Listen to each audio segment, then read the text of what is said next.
पतवार के बिना ही मेरी नाव चल रही है। पतवार के बिना ही मेरी नाव चल रही है। पतवार के बिना ही मेरी नाव चल रही है। बिन मांगे कन्हैया हर चीज मिल रही है। बिन मांगे कन्हैया हर चीज मिल रही है। करता नहीं मैं कुछ भी, करता नहीं मैं कुछ भी, सब काम हो रहा है। ये करता नहीं मैं कुछ भी, सब काम हो रहा है। मेरा आपकी कृपा से जय हो। सब काम हो रहा है। मेरा आपकी कृपा से सब काम हो रहा है। राधा रमन की जय हो। नारी जय हो।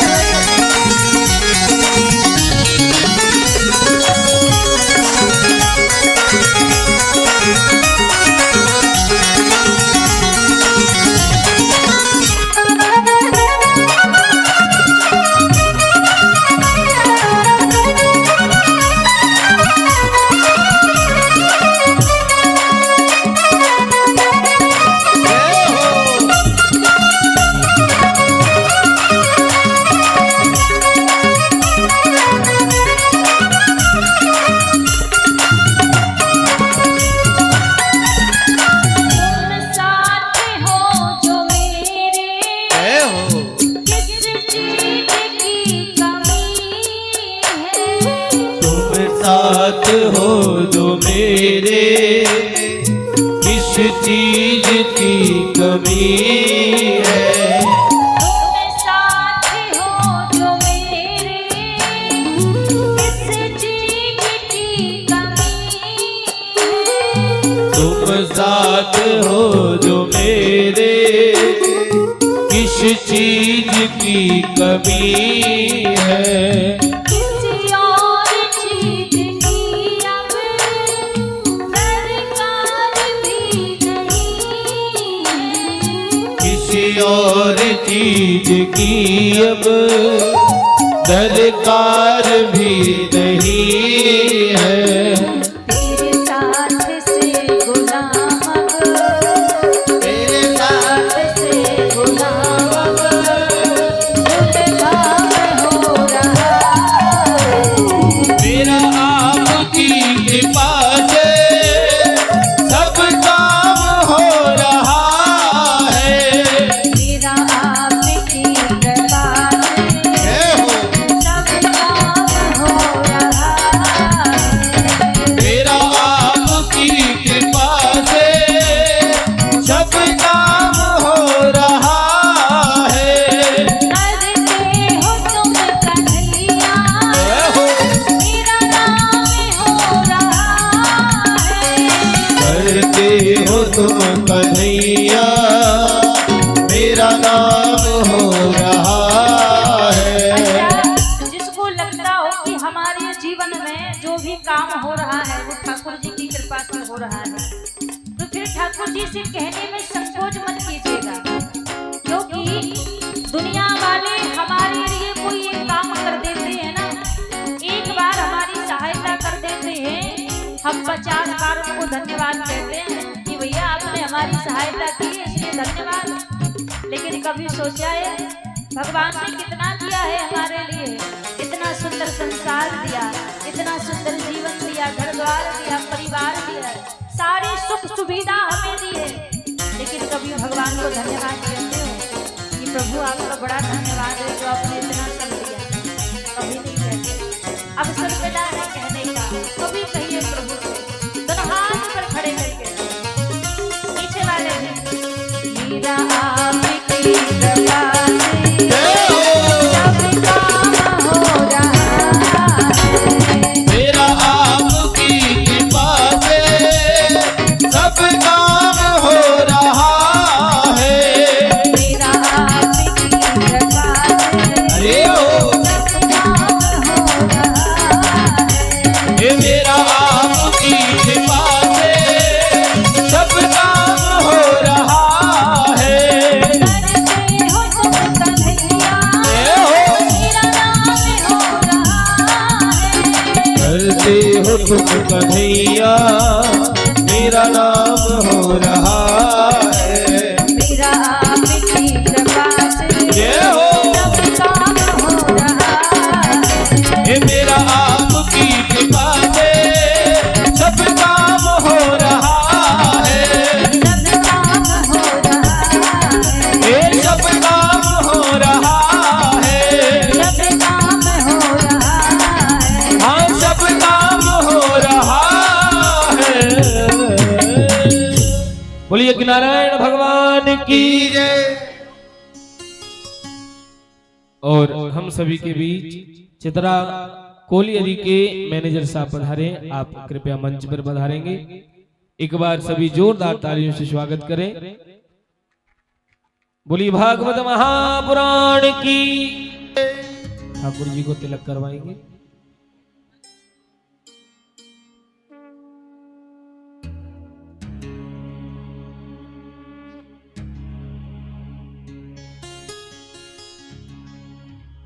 गोपाल जी का तिलक करवा दो। हाथ धो लीजिए।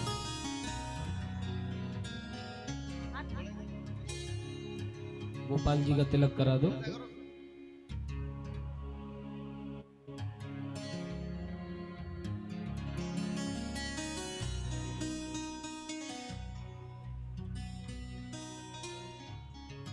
पूज्य देवी जी पट का प्रसादी अर्पण करेंगे।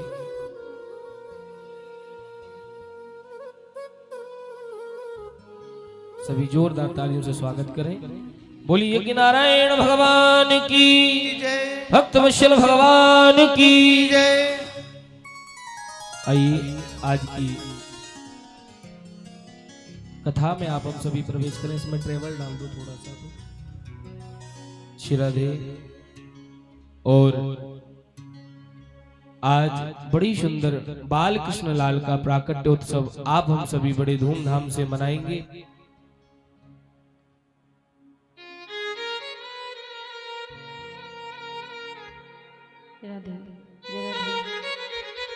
बोलिए वाके बिहारी लाल की राधा रानी सरकार की जय हो। आइए सर्वप्रथम मेरे परम आराध्य अकारण करुणा वरुणालय अनंत कोटि कल्पतरु पीताम्बरधारी श्री राधा रमण लाल जी के पावन चरणों में प्रणाम करते हुए अनंत बलवंत संत श्री हनुमंत लाल जी महाराज के पावन चरणों में प्रणाम करते हुए सभी संत समाज, विप्र समाज, विद्युत समाज, कथा में उपस्थित सभी भक्तजनों के हृदय में विराजित मेरे लोक लोचन सावरे सरकार के श्री चरणों में व्यासपीठ की ओर से वंदन प्रणाम करते हुए आज चतुर्थ दिवस की मंगलमय वेला में हम आप सभी प्रवेश करेंगे। कल हम आप सभी ने प्रभु के अनेकों चरित्रों को सुना, श्रवण किया। आज कथा का चतुर्थ दिवस है। कल हम आप सभी ने कथा में सुना जब सुखदेव जी महाराज के निकट राजा परीक्षित बैठे थे तो सुखदेव जी महाराज ने प्रश्न किया कि भगवान कैसे रीझते हैं, भगवान कब जल्दी मिलते हैं।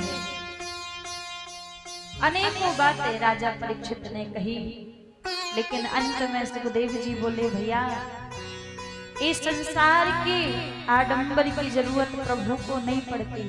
प्रभु कब रीझते हैं? बोले मोहन प्रेम बिना नहीं मिलते, चाहे कोटिन करो उपाय। मिले ना पंडित को ज्ञानी को, मिले ना ध्यान लगाए। ढाई अक्षर प्रेम पड़े जो, तुरंत प्रगट है जाए। मोहन प्रेम बिना नहीं मिलते। बिना प्रेम के, बिना अनुराग के प्रभु की प्राप्ति नहीं होती।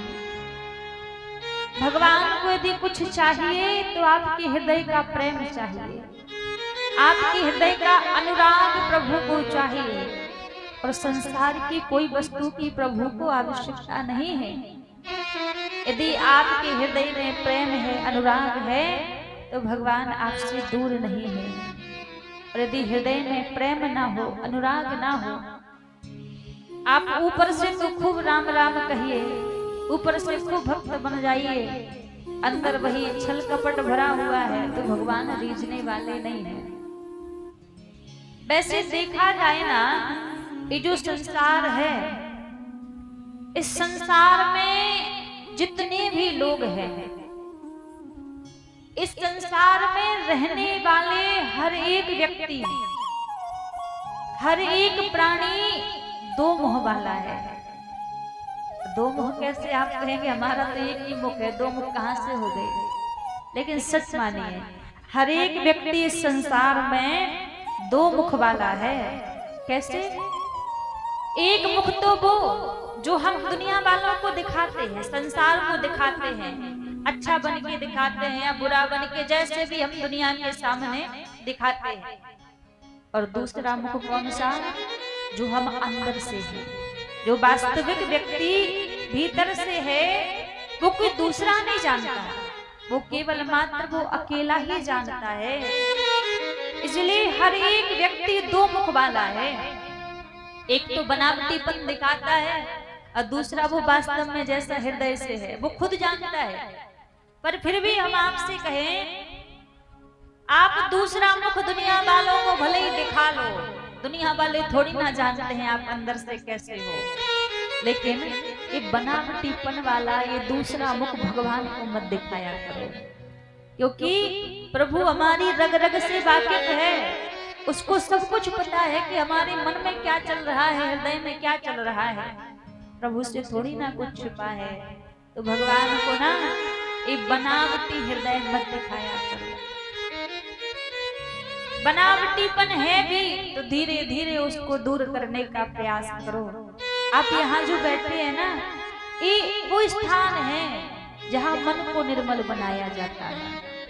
अब विचार कीजिए, यदि कपड़े में कोई दाग लग जाए तो दुनिया में बड़े बड़े साबुन बने हैं, उस साबुन को लेकर आओ और कपड़े के दाग को साफ कर लो, दूर कर लो, छूट जाएगा।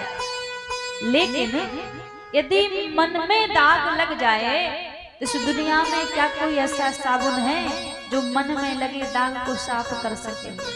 कोई साबुन है? कोई साबुन नहीं है जो मन में लगे मैल को साफ कर सके। मन के मैल को साफ करने का तो केवल मात्र एक ही साबुन है, प्रभु का नाम, प्रभु का चरित्र, प्रभु की लीलाएं। केवल यही है जो मन में लगे मैल को भी साफ कर सकती है। अब हम कहते हैं कि हम बड़ी भक्ति करते हैं, ठाकुर जी आते नहीं है, ठाकुर जी कृपा नहीं करते। लेकिन हम आपसे कहें भैया, ठाकुर जी कृपा करेंगे कैसे? कब तक नहीं करेंगे? हमने आंगन नहीं बुहारा, चंचल मन को नहीं सवारा, कैसे आएंगे भगवान, कैसे आएंगे भगवान। हमने मन रूपी आंगन को तो संवारा नहीं, पवित्र किया नहीं, और कामना करते हैं कि भगवान आ जाए, प्रभु कृपा कर दे। अब विचार करो, भगवान एक बार आ भी जाएं तो आकर भगवान को बिठाओगे कहाँ? आप स्वयं से सोचिए, किसी कक्ष में, किसी कमरे में कई दिनों का कचरा इकट्ठा कर रखा हो, हर जगह जगह पर गंदगी पड़ी हो, कोई आपसे बोले भैया इस कमरे में आपको रहना है, इधर आपको बैठना है, आप कितनी देर तक रहोगे? कितनी देर तक बैठ लोगे? ज्यादा से ज्यादा 5 या 10 मिनट, वो भी बड़ी जोर जबरदस्ती में इतनी देर तक ही बैठोगे और पहले बोलोगे भैया इसको पहले साफ करवाओ, उसके बाद हम इसमें रहेंगे। इतनी गंदगी में हम यहाँ पर नहीं रह सकते। जरा विचार करो भैया, जब एक गंदे कक्ष में, एक गंदे कमरे में हम आप नहीं रह सकते, तो जिस मन में, जिस हृदय में कई जन्मों से हमने मल इकट्ठा कर रखा है, काम, क्रोध, लोभ, मोह, मद, मत्सर, इतने विकार हृदय में रख रखे हैं, और आप सोचो इस हृदय में आके ठाकुर जी निवास करें, इस हृदय में ठाकुर जी अपना स्थान बनाएं, तो क्या ठाकुर जी बनाएंगे अपना स्थान? आ तो जाएंगे, ऐसा नहीं है कि आएंगे नहीं, आ जाएंगे, पर रहने के लिए पवित्र स्थान नहीं मिलेगा ना, तो छोड़कर चले जाएंगे। इसलिए मन पवित्र होना चाहिए, मन पवित्र हो, भाव निर्मल हो, फिर प्रभु आने में देरी थोड़ी ना करते हैं।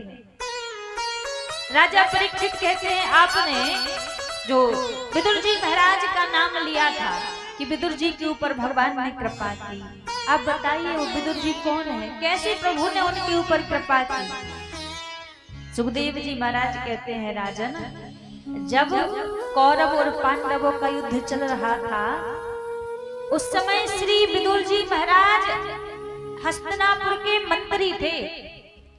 एक दिन विदुर जी आए और आकर महाराज धृतराष्ट्र के पास में बैठकर समझाने लगे, बोले महाराज आप पांडवों के साथ अनीति कर रहे हैं, उन्होंने आपसे ज्यादा कुछ नहीं मांगा, बस 5 गांव ही तो मांगे हैं, तो आप 5 गांव उनको दे दीजिए, उनका अधिकार है उन पर। अब जैसे कहा इतने में दुर्योधन आ गया। दुर्योधन बोला, अच्छा मेरे पिताजी को मेरे खिलाफ भड़का रहे हो, जाओ मैं तुम्हें मंत्री पद से हटाता हूँ। मंत्री पद से हटा दिया। अब विदुर जी महाराज हस्तिनापुर के बाहर एक वर्ण कुटी, एक झोपड़ी बनाकर रहने लगे। आज क्या हुआ, विदुर जी आए विदुरानी के पास में, बोले देवी आज पूरी हस्तिनापुर दुल्हन की तरह सजाई जा रही है। बोले क्यों, ऐसा क्या है जो पूरी हस्तिनापुर दुल्हन की तरह सज रही है?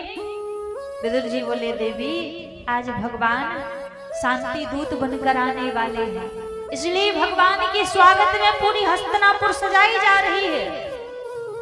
विदुरानी बोली आप तो अब राजमंत्री रहे नहीं, तो आपको कैसे भगवान के दर्शन होंगे, आप कैसे देखोगे उनको? विदुर जी ने बड़ा सुंदर जवाब दिया, कहा यदि मैं उनको नहीं देख पाऊंगा तो कोई बात नहीं, वो तो मुझे देख ही लेंगे ना, और यदि उन्होंने मुझे देख लिया तो उतने में ही मेरा काम बन जाएगा। और जब हम मंदिर जाते हैं ना, तो मंदिर जाते समय हमारा भी यही भाव होना चाहिए कि भगवान को हम देख पाए या नहीं देख पाए। यदि हम उनको देख भी लेंगे तो हम क्या ही कर लेंगे, कुछ नहीं कर पाएंगे। प्रयास करो कि उनकी दृष्टि हमारे ऊपर पड़ जाए, यदि वो हमें देख लें हमारा कल्याण हो जाए। तो जब मंदिर जाओ तो इसी भाव से जाया करो, एक बार प्रभु हमें देख ले, एक बार उनकी दृष्टि हमारे ऊपर पड़ जाए बस। विदुर जी बोले यदि हम नहीं देख पाएंगे तो कोई बात नहीं, वो तो हमें देख लेंगे ना।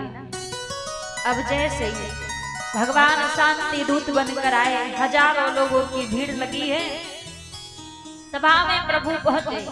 अब सभा में जैसे पहुंचे तो दुर्योधन कहने लगे आप पहले भोजन कर लीजिए, मेरी मां गांधारी ने अपने हाथों से 56 प्रकार के व्यंजन बनाए हैं, उसके बाद फिर आगे की चर्चा होगी।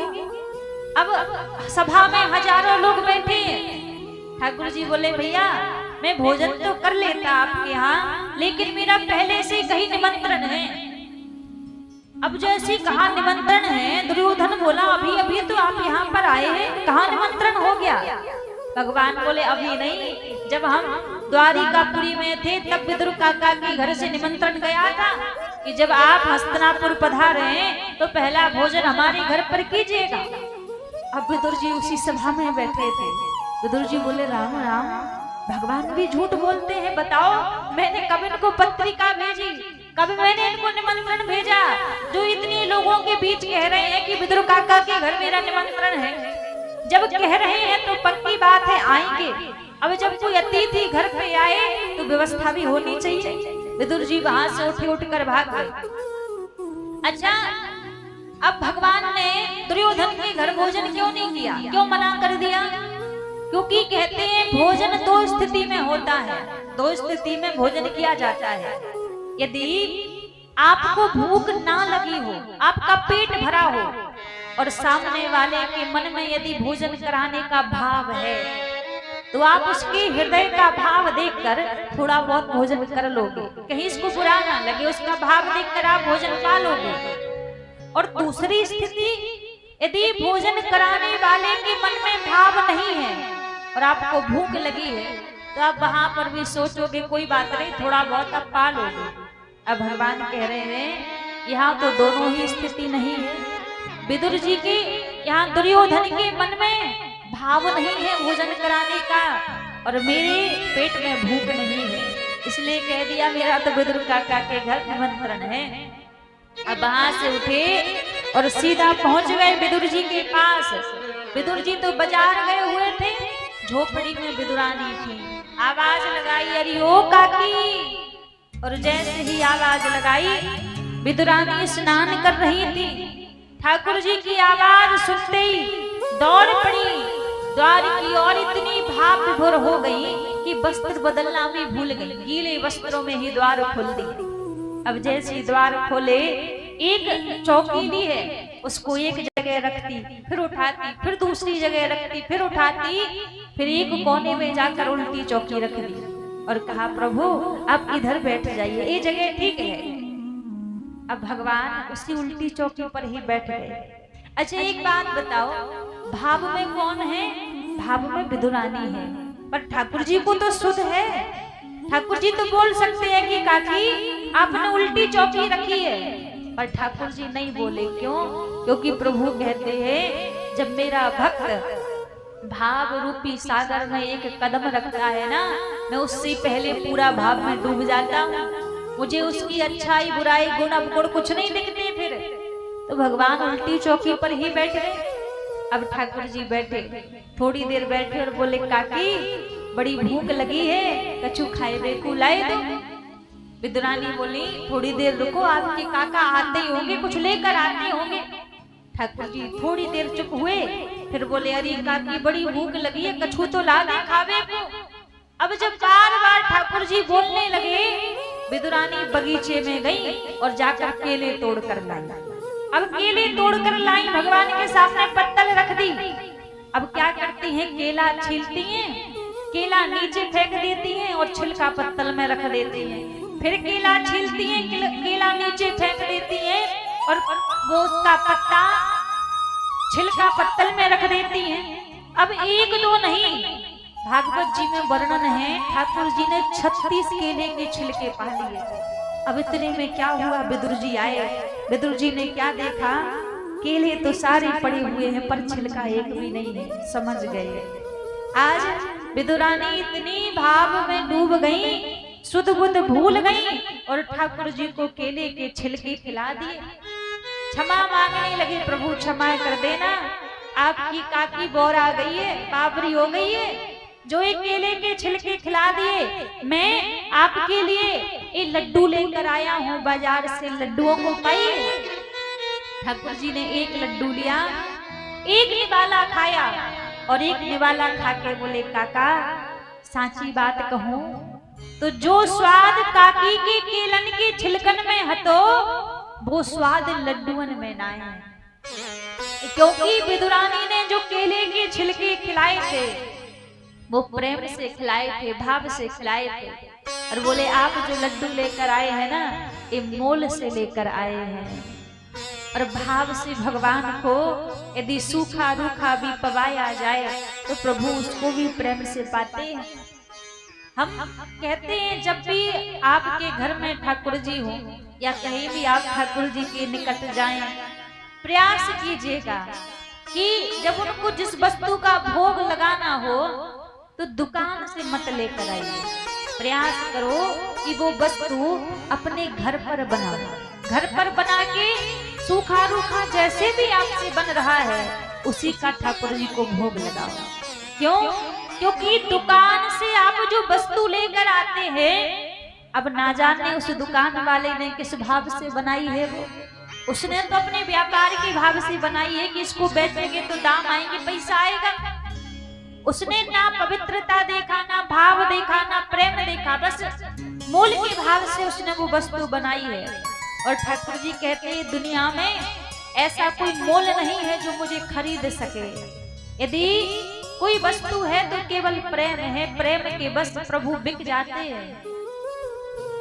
तो यदि प्रयास किया करो, ठाकुर जी को भोग लगाओ, अपने हाथ से बनाओ। सूखा रूखा आपसे जो बन रहा है उसको अपने हाथ से बनाओ और बना के ठाकुर जी को समर्पित करो, ठाकुर जी को भोग लगाओ। क्योंकि आप यदि भोग लगाते हैं तो ठाकुर जी भाव से यदि आप सूखा रूखा जो भी समर्पित करेंगे उसको स्वीकार कर लेते हैं। हे सबसे ऊंची प्रेम सगाई। थोड़ा सा ई को डाल दो भैया जी, भैया जी ई को डाल दो थोड़ा सा। हे सबसे ऊंची प्रेम सगाई, सबसे ऊंची प्रेम सगाई, सबसे।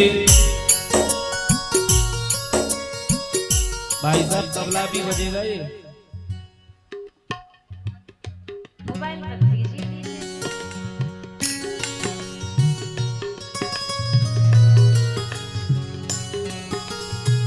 हे सबसे ऊंची प्रेम सगाई, सबसे ऊंची प्रेम सगाई, हे सबसे ऊंची प्रेम सगाई, सबसे ऊंची प्रेम सगाई।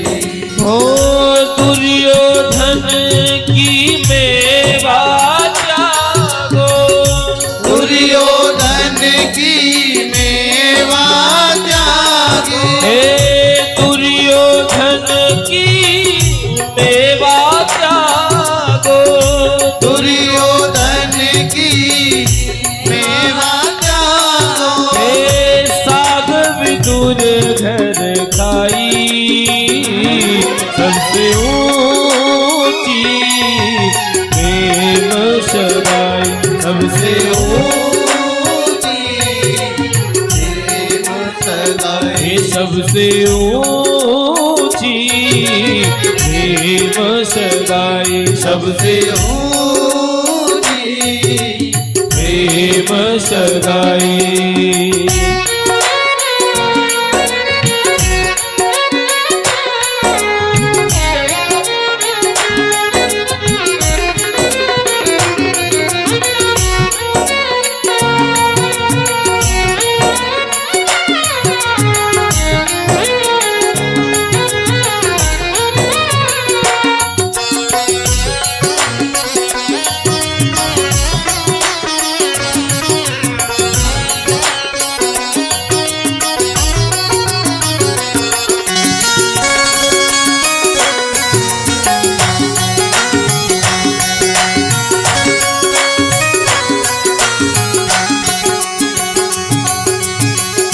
झूठे फल सबरी के खाए, झूठे फल सबरी के खाए, झूठे फल सबरी के खाए, झूठे फल सबरी के खाए, बताई सबसे ऊंची प्रेम सगाई सबसे ऊंची प्रेम सगाई सबसे ऊंची प्रेम सगाई सबसे ऊंची प्रेम सगाई।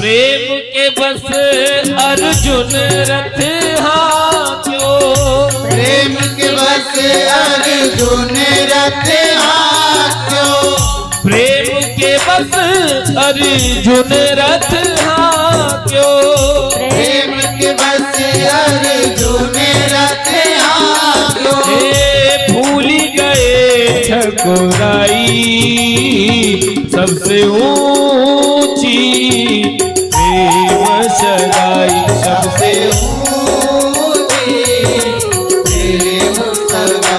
सबसे ऊंची प्रेम सगाई सबसे ऊंची प्रेम सगाई हो ऐसी प्रीत बढ़ी वृंदावन ऐसी प्रीत बढ़ी वृंदावन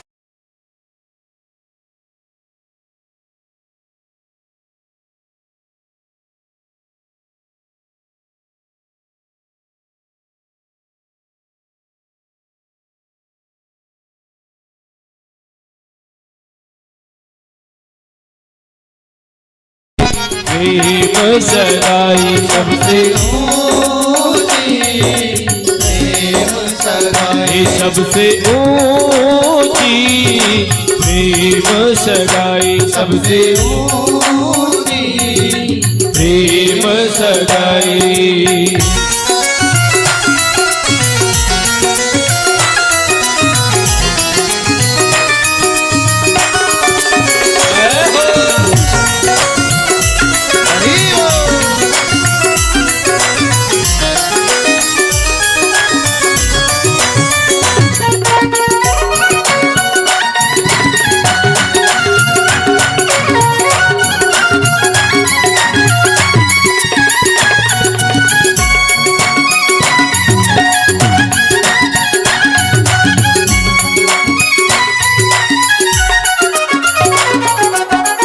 शूर क्रूर यही लायक नाही शूर क्रूर यही लायक नाही शूर क्रूर यही लायक नाही दूर दूर यही लायक नाही हे यही लग करहूँ बड़ाई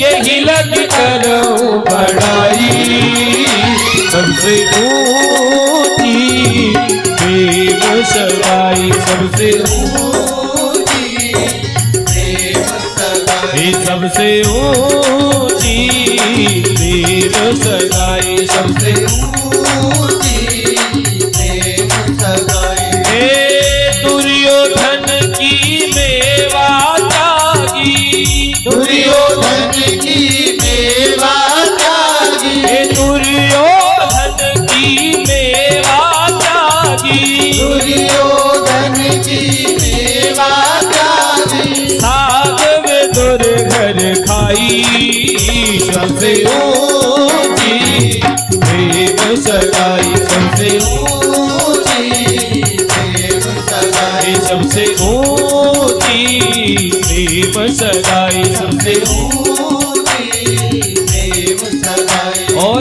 एक बार आप भी सभी प्रेम से बोलिए श्री राधे राधे, राधे राधे, जय राधे राधे, राधे। और दोनों हाथ उठा के बोलिए जय राधे राधे, जय राधे राधे, जय राधे राधे, जय राधे राधे, जय राधे राधे, राधे राधे, श्री राधे राधे, राधे राधे, जय राधे राधे, राधे राधे, राधे राधे राधे, राधे राधे, राधे राधे, राधे राधे,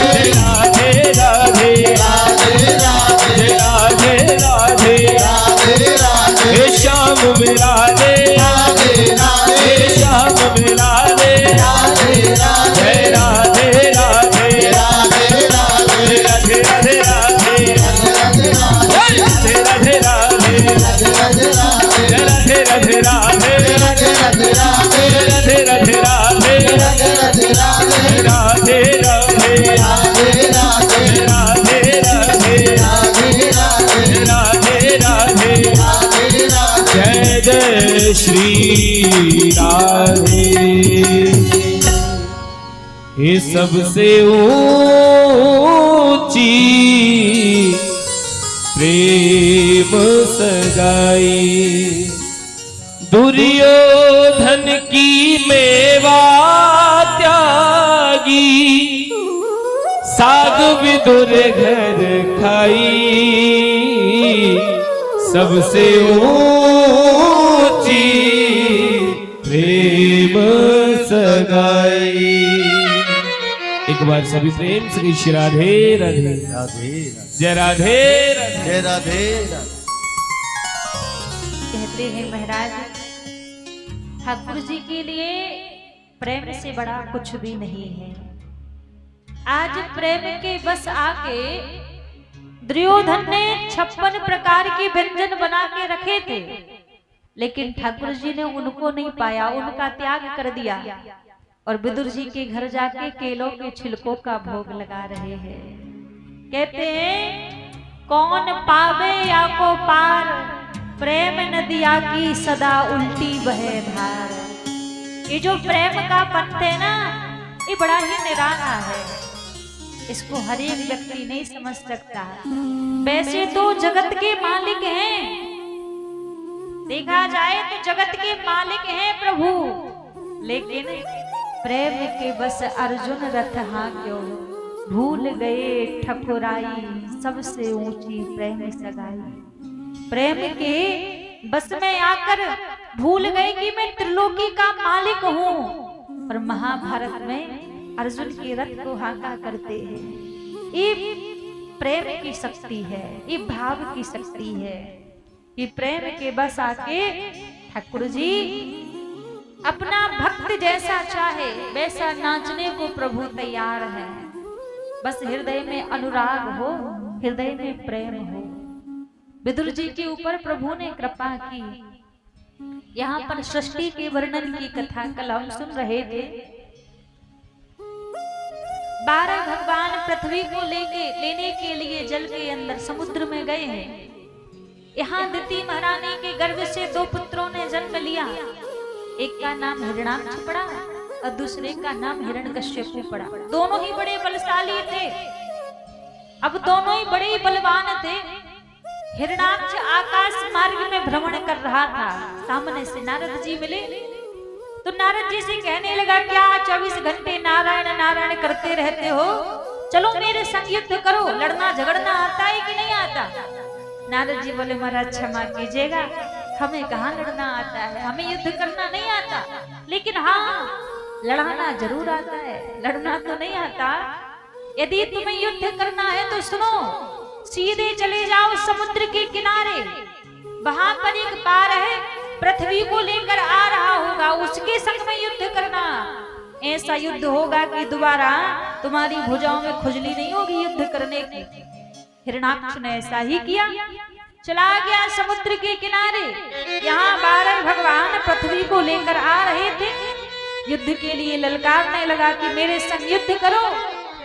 अब जैसे युद्ध के लिए ललकारा, 12 भगवान हिरण्याक्ष के संग में युद्ध करने लगे।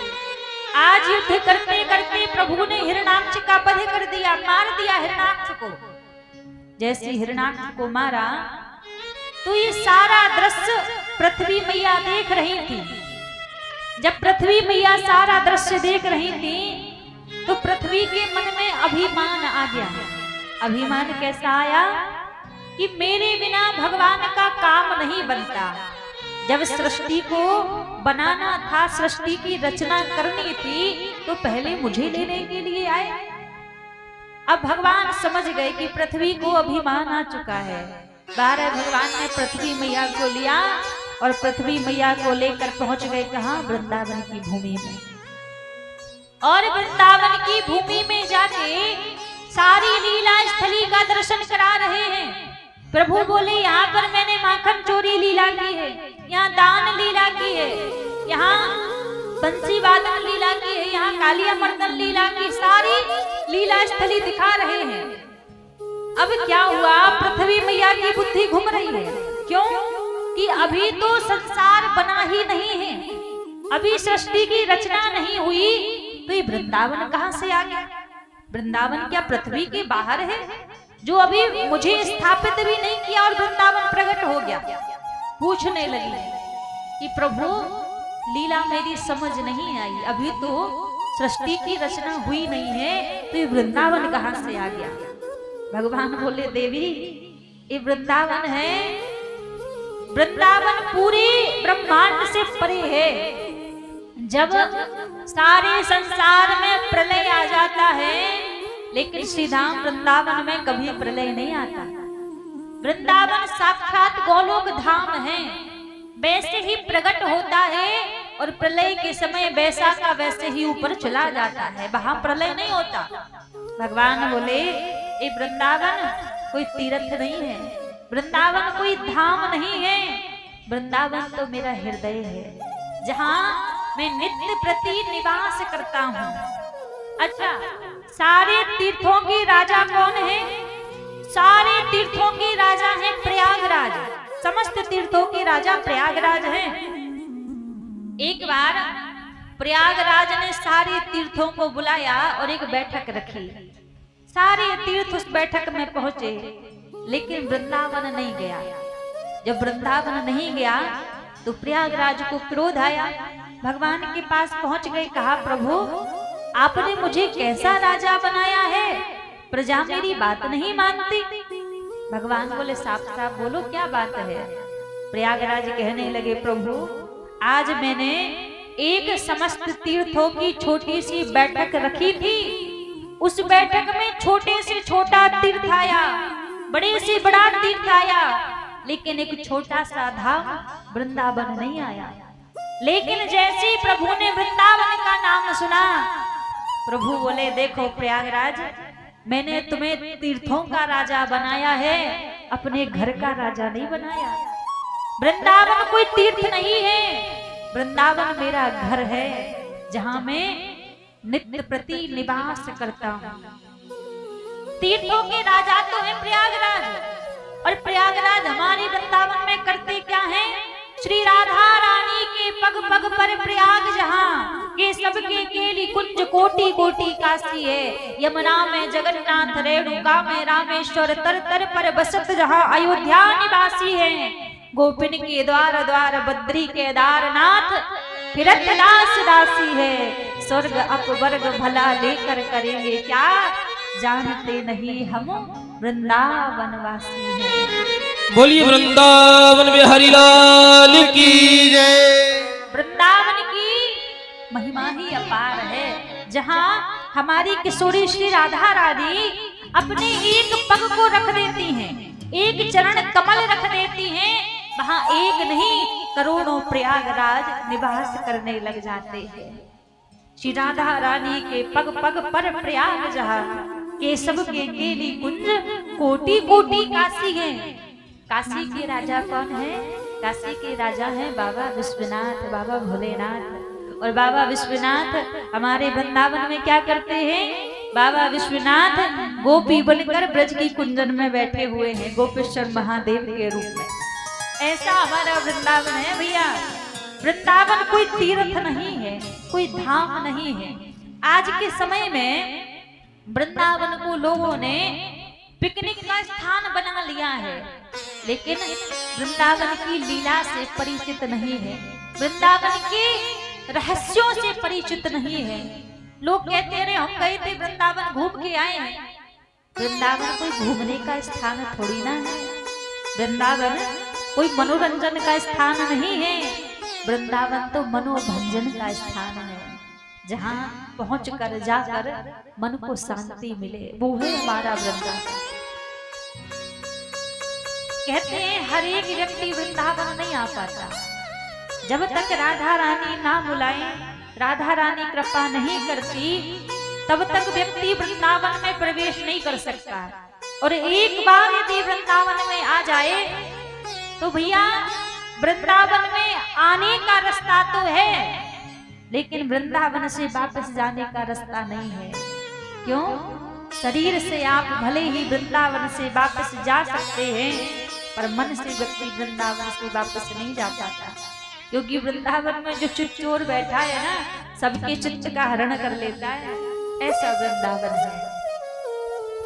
वृंदावन में प्रवेश का नियम है, केवल कभी आप वृंदावन जाओ भैया, कभी भी ठाकुर जी की श्री जी की कृपा हो तो केवल सेल्फी और रील्स के लिए वृंदावन मत जाना कि 2-4 फोटो निकाल ली, बढ़िया बढ़िया निशानी हो गई वृंदावन की नाम। आप सेल्फी फोटो रील्स तो दुनिया में किसी भी स्थान पर जाकर बना सकते हैं, वृंदावन में तो जाओ तो प्रयास करो कि कैसे भी करके ठाकुर जी की कृपा का अनुभव हो जाए, प्रभु की कृपा का आभास हो जाए। 5 नियम हैं वृंदावन में प्रवेश के। जब भी वृंदावन जाओ तो इन 5 कार्यों को अवश्य करना, उसके बाद ही वास्तव में आपको वृंदावन में प्रवेश मिलेगा। सबसे पहला नियम कौन सा है? जैसे आप वृंदावन गए, वृंदावन जाने के बाद करना क्या है?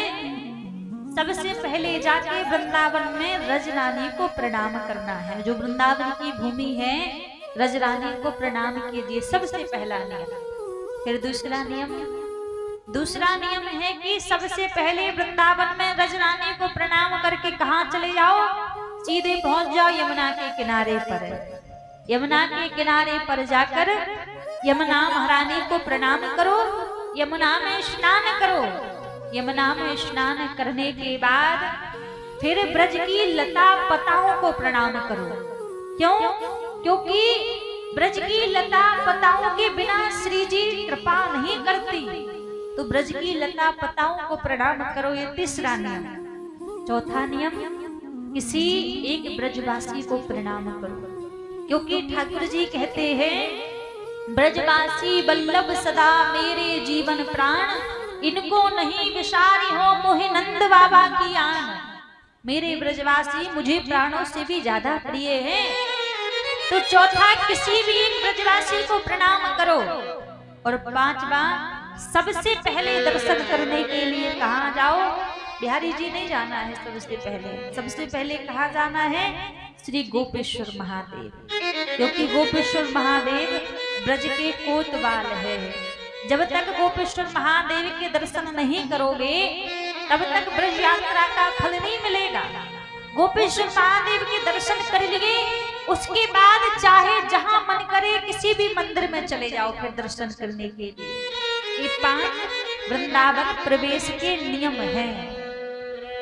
ये 5 कार्य करो जब वृंदावन जाओ, उसके बाद किसी भी मंदिर में जाके वृंदावन में आप दर्शन कर सकते हैं। ब्रज की तो लीला ही भैया अद्भुत है। कहते हैं आपके जेब में यदि 2 रुपया भी ना हो, खाली जेब आपकी पड़ी हो, फिर भी आप वृंदावन में भूखे नहीं सो सकते।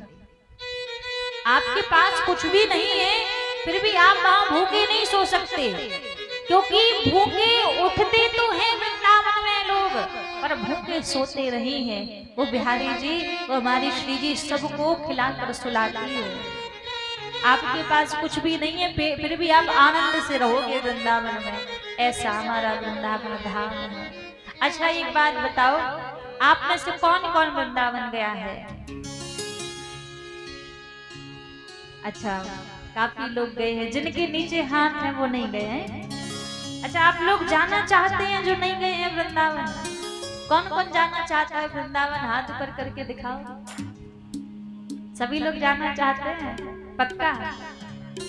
अच्छा, जो वृंदावन जाना चाहते हैं ना, हमारे ठाकुर जी भी वृंदावन से आए हैं, हम भी वृंदावन से आए हैं।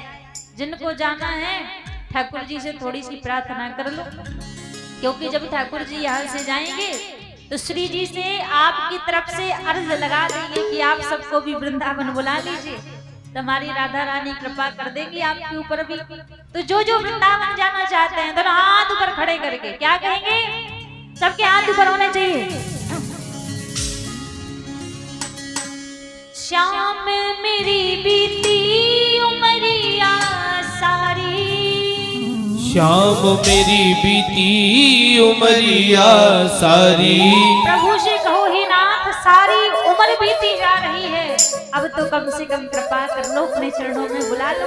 कहिए, श्याम मेरी बीती उमरिया सारी, श्याम मेरी बीती उमरिया सारी। क्या कहेंगे? दोनों हाथ ऊपर खड़े करके, सबके हाथ ऊपर होने चाहिए।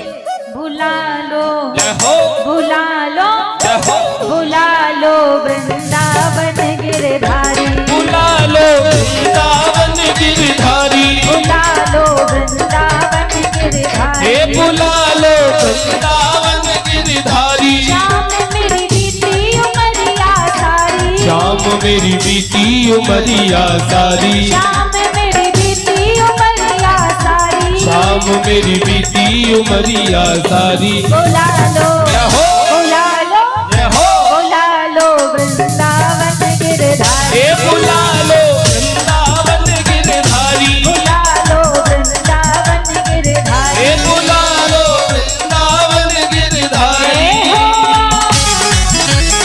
काशी बिहारी लाल की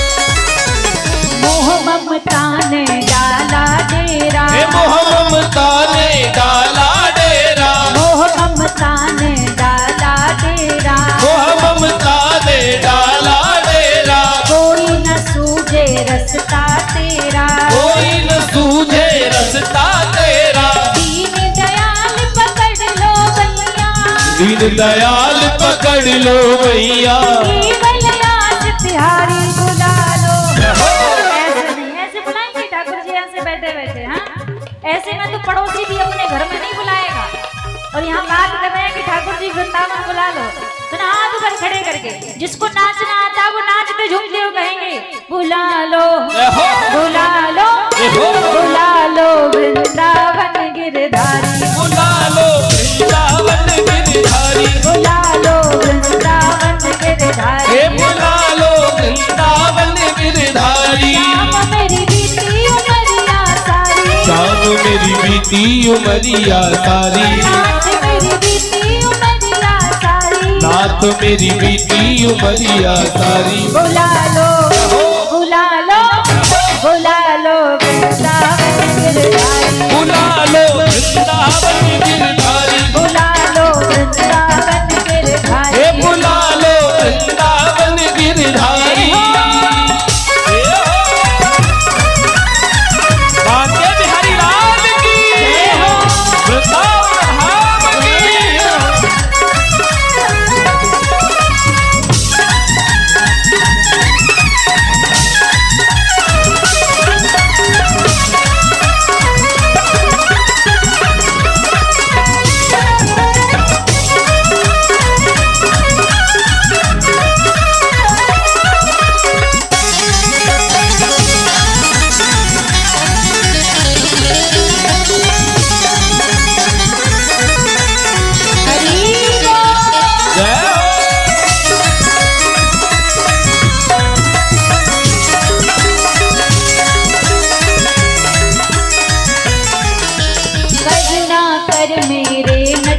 सागर हे करुणा कर मेरे नटनागर, करुणा कर मेरे नटनागर, करुणा कर मेरे नटनागर, जीवन के मेरे खाली गागर, जीवन की मेरे खाली गागर, जीवन की मेरे खाली गागर, हे जीवन की मेरे खाली गागर, अपनी दया के भर दो सागर, अपनी दया के भर दो सागर। आई चरण तिहारी बुला लो, जय हो, बुला लो, जय हो। दोनों हाथ ऊपर कर लो, बुला लो, बुला लो, बुला लो वृंदावन गिरधारी, हे बुला लो वृंदावन गिरधारी, बुला लो वृंदावन गिरधारी, हे बुला लो वृंदावन गिरधारी।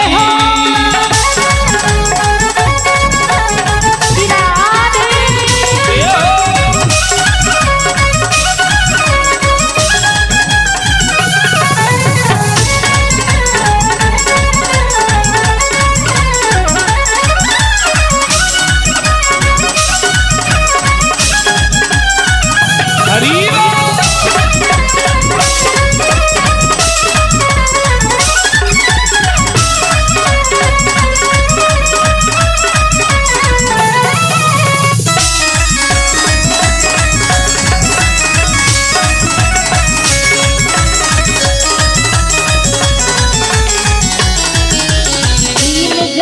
ठुकरा नहीं देना, दीन जान ठुकरा ना देना, दीन जान ठुकरा नहीं देना, दीन जान ठुकरा नहीं देना, अपनी चरण कमल रज देना, अपनी चरण कमल रज देना, अपनी चरण कमल रज देना, अपनी चरण कमल रज देना। जन्म जन्म से खोज रही हूँ, जन्म जन्म से खोज रही हूँ। अब दर्शन दो गिरधारी, बुला लो, जय हो, बुला लो। जय हो।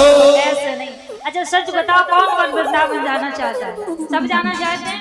एक बार सब कहिए, आप मत बोलिएगा, सबकी आवाज आनी चाहिए। जो वृंदावन जाना चाहते, जितनी ताकत है सारी ताकत से कहिए ठाकुर जी से, शाम में मेरी बीती उमरिया सारी।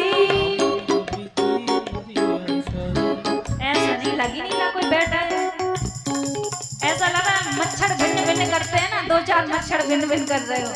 हाँ, लगना चाहिए इतने सारे लोग बैठे हैं। शाम मेरी बीती उमरिया सारी, शाम मेरी बीती उमरिया सारी,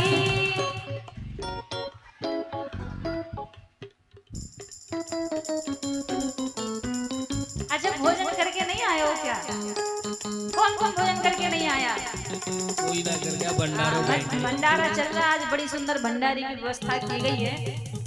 अब देखो कथा सुनो, देखो कथा सुनने में कुछ नहीं लग रहा है, कथा सुनने को मिल रही है और प्रेम से प्रसाद पाने को भी मिल रहा है। क्या जा रहा? कुछ नहीं जा रहा। हाँ, कुछ नहीं जा रहा। सहज में ठाकुर जी की कृपा मिल रही है तो भी नहीं पुकार रहे हैं, तो भी नहीं कह रहे हैं।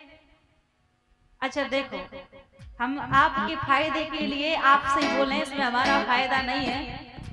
जो ना गाए साथ में, जो ना बोले सो उसकी बगल वाले की कसम है ना। अब देख लीजिएगा, हम तो बड़े दूर बैठे, हमारे तेजमान जी खूब गा रहे हैं चिल्ला चिल्ला के, यहाँ सब लोग गा रहे हैं, हमें चिंता नहीं है।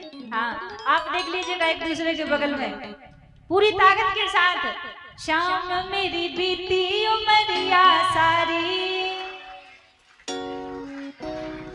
शाम मेरी बीती उमरिया सारी। सच कहते हैं, मरने से कितना डर लगता है सबको।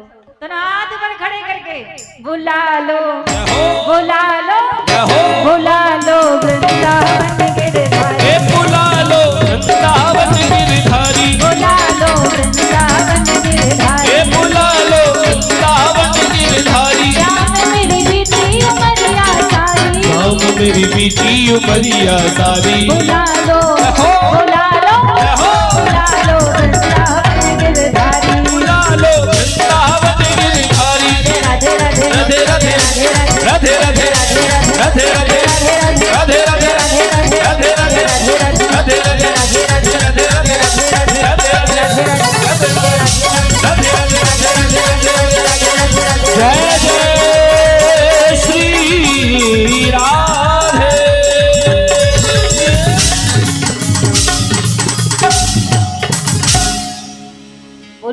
राधा रानी सरकार की जय हो।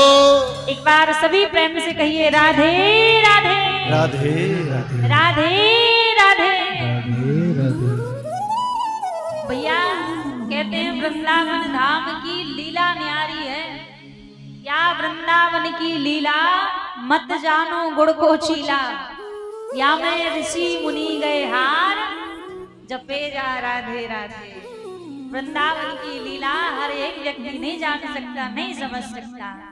वृंदावन जब स्वामिनी जी कृपा करें तब व्यक्ति को वृंदावन आने के लिए मिलता है।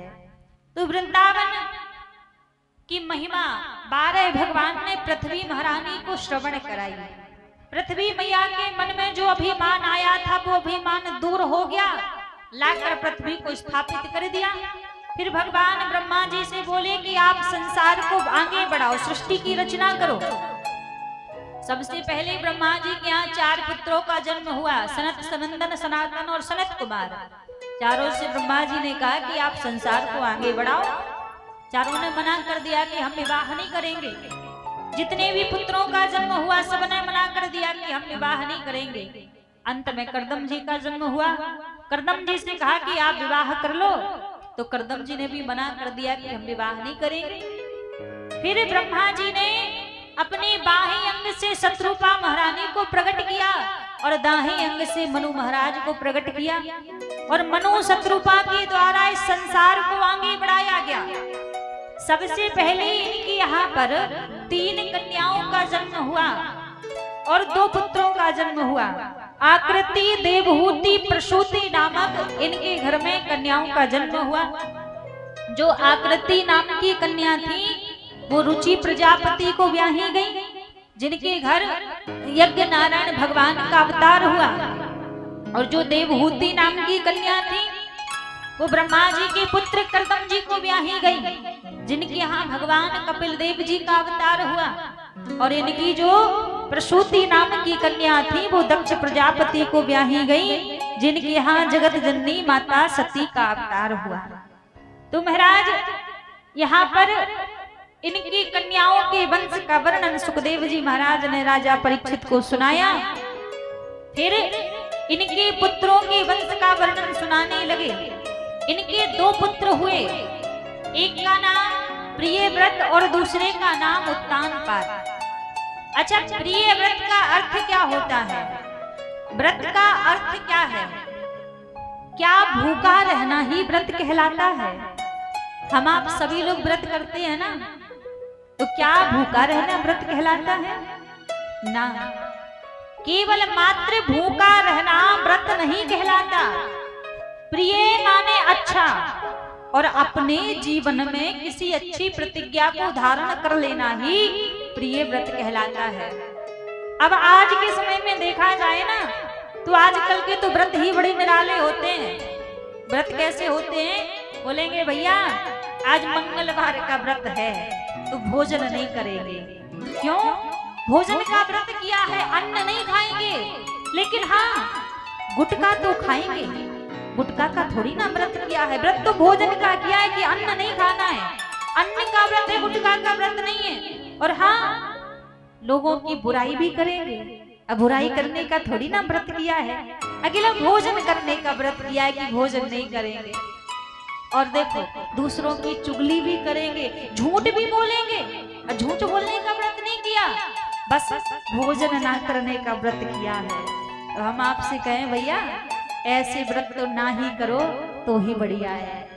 ऐसे व्रत से कोई भगवान नहीं रिझता है, ऐसे व्रत से कोई परमात्मा नहीं रिझता है कि बस दिन भर भूखे हैं, भोजन नहीं किया, व्रत कर रहे हैं, लेकिन पूरे अवगुण दिन भर करने ही हैं। तो ऐसे व्रत ना करो तो बढ़िया है। व्रत करना है तो मन में संकल्प लो कि आज हमारा मंगलवार का व्रत है, तो हम संकल्प लेते हैं कि दिन भर हम झूठ नहीं बोलेंगे, सत्य का पालन करेंगे, तब वो व्रत माना जाएगा।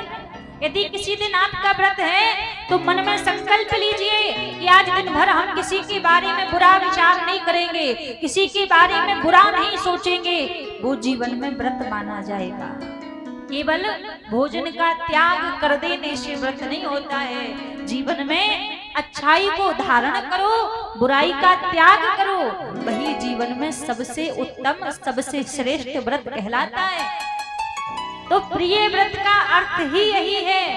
प्रिय माने अच्छा। अपने जीवन में अच्छी प्रतिज्ञा को धारण करो, अच्छे संकल्प को धारण करो और बुराइयों का जीवन से त्याग कर दो, वही जीवन में सर्वश्रेष्ठ व्रत कहलाता है। सबसे अच्छा व्रत वही है। अब कर तो लिया है व्रत, अब व्रत करके अब गुण सारे भरे हुए हैं, तो ऐसे व्रत से भगवान कभी प्रसन्न नहीं होते हैं। व्रत वही हो जिस व्रत में हमारा सिद्धांत उत्तम हो, हमारा उद्देश्य पवित्र हो, वही सबसे अच्छा व्रत कहलाता है।